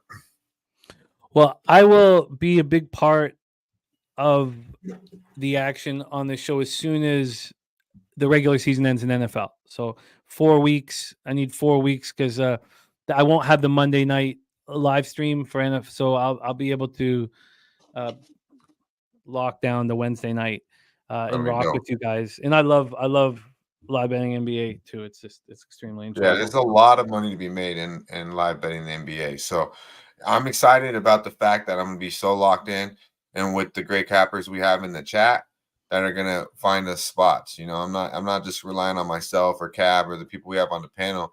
The chat is going to bring us an awful lot of money. So with all the NBA games on at all times, I hope we can all find games to lock in on, and all of us can find edges to get to the money. I love it. And Ken Jennings from Jeopardy, that's what he was a live NBA bettor for a living. Yeah, the guy who fucking killed it, the most winning ever. But that's what he did for a living. I mean, the extremely intelligent people gravitate towards live betting NBA, and people who find the edges, find the angles. So I love it. Crush this show tonight. I'll be a big support. We're all really, really excited. This is a huge, great addition to our slate and schedule. So I love it. So keep up the great work here. Thank you for all your hard work. You can catch Dutch Boy Fresh here every Wednesday, which will lead into his Wednesday night live stream as well. Dutch, thank you. Please follow Dutch on X at Dutch Boy Fresh. Dutchy, any last words for the Capper supporting the show? I appreciate you, Jim, as always. JPZ, Londo, Eddie, Andrew G, all the real ones, man. Y'all stay fresh. There he is, Dutch Boy Fresh. Let's do a quick review of all action here. Subhuman soccer play of the day. Subhuman Gaucho is Norwich Moneyline. In NHL, Mikey M is on the Pens and the under 6.5 parlay plus 185 and the Pens minus 139. We are both on the Devils -1. I got plus 131. He got plus 132. Mikey's on the Ducks. I'm very interested in the Ducks, but I do want to know what the hell's going on with Zegras here. Dan Kelly says pretty much the only big bets I make anymore are live bets.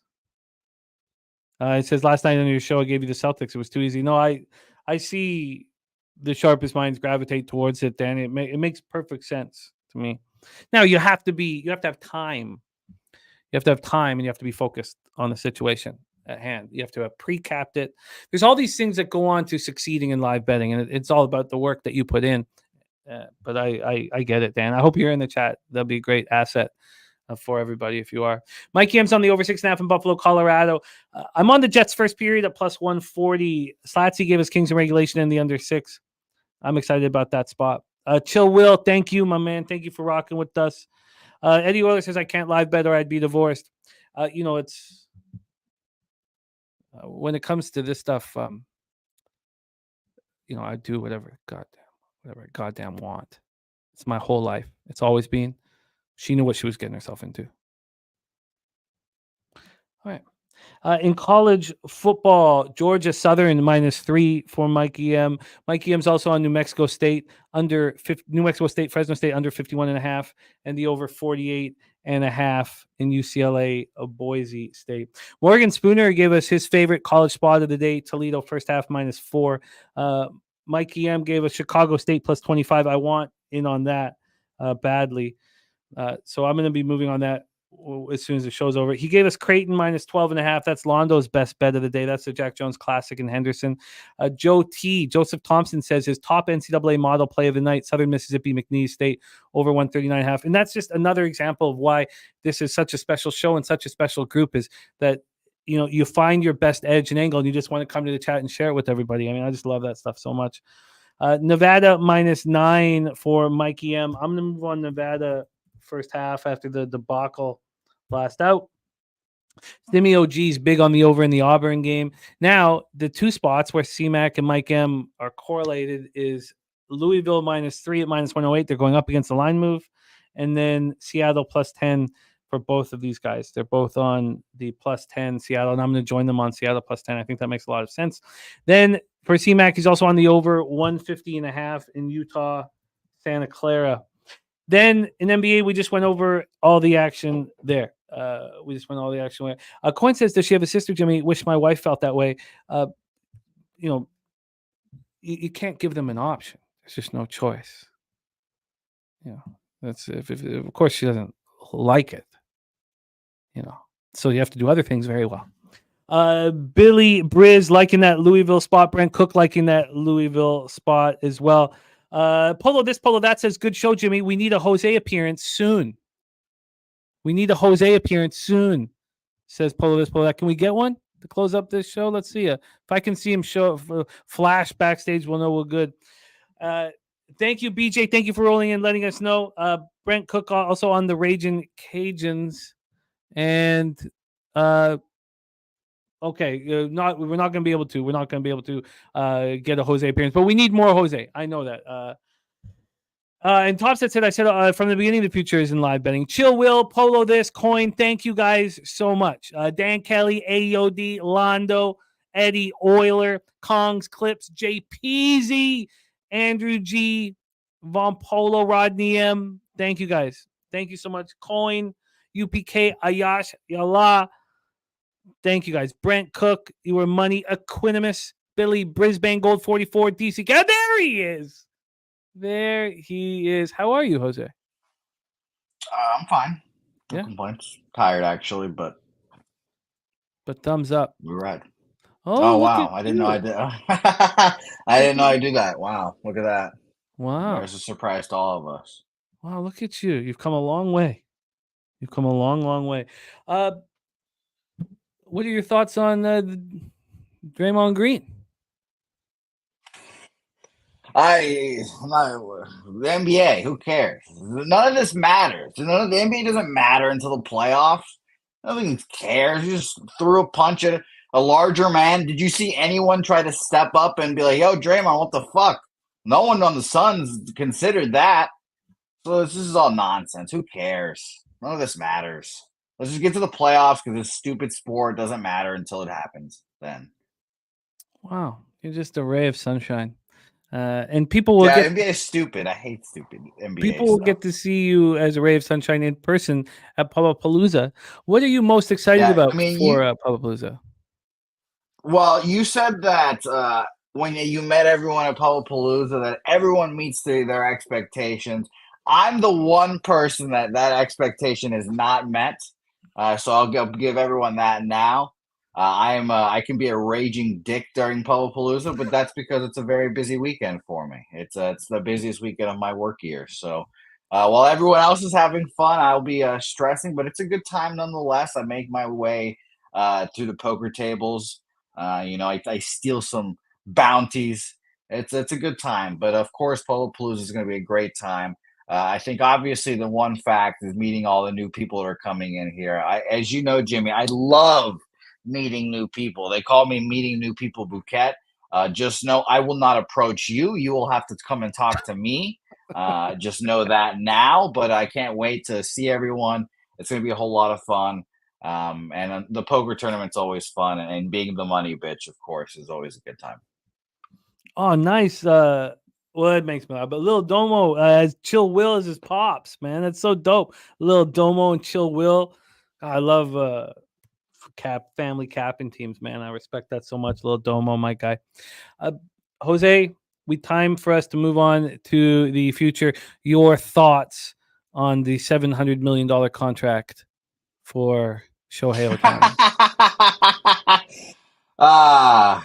It is funny though that we made the bet for 300. That does tickle me. That did tickle me. But Well, even with the deferred money, it still counts as the highest paid contract in baseball. It's kind of stupid that he took $2 million, didn't take 46 or whatever it counts against the luxury tax or whatever. But hey, he doesn't give a fuck about money. The Dodgers. That's what we thought. The Dodgers were going to get this guy forever, and I'll be betting their under win total probably. But I also told myself not to bet futures, so that's also another thing we'll try to figure out in the coming weeks.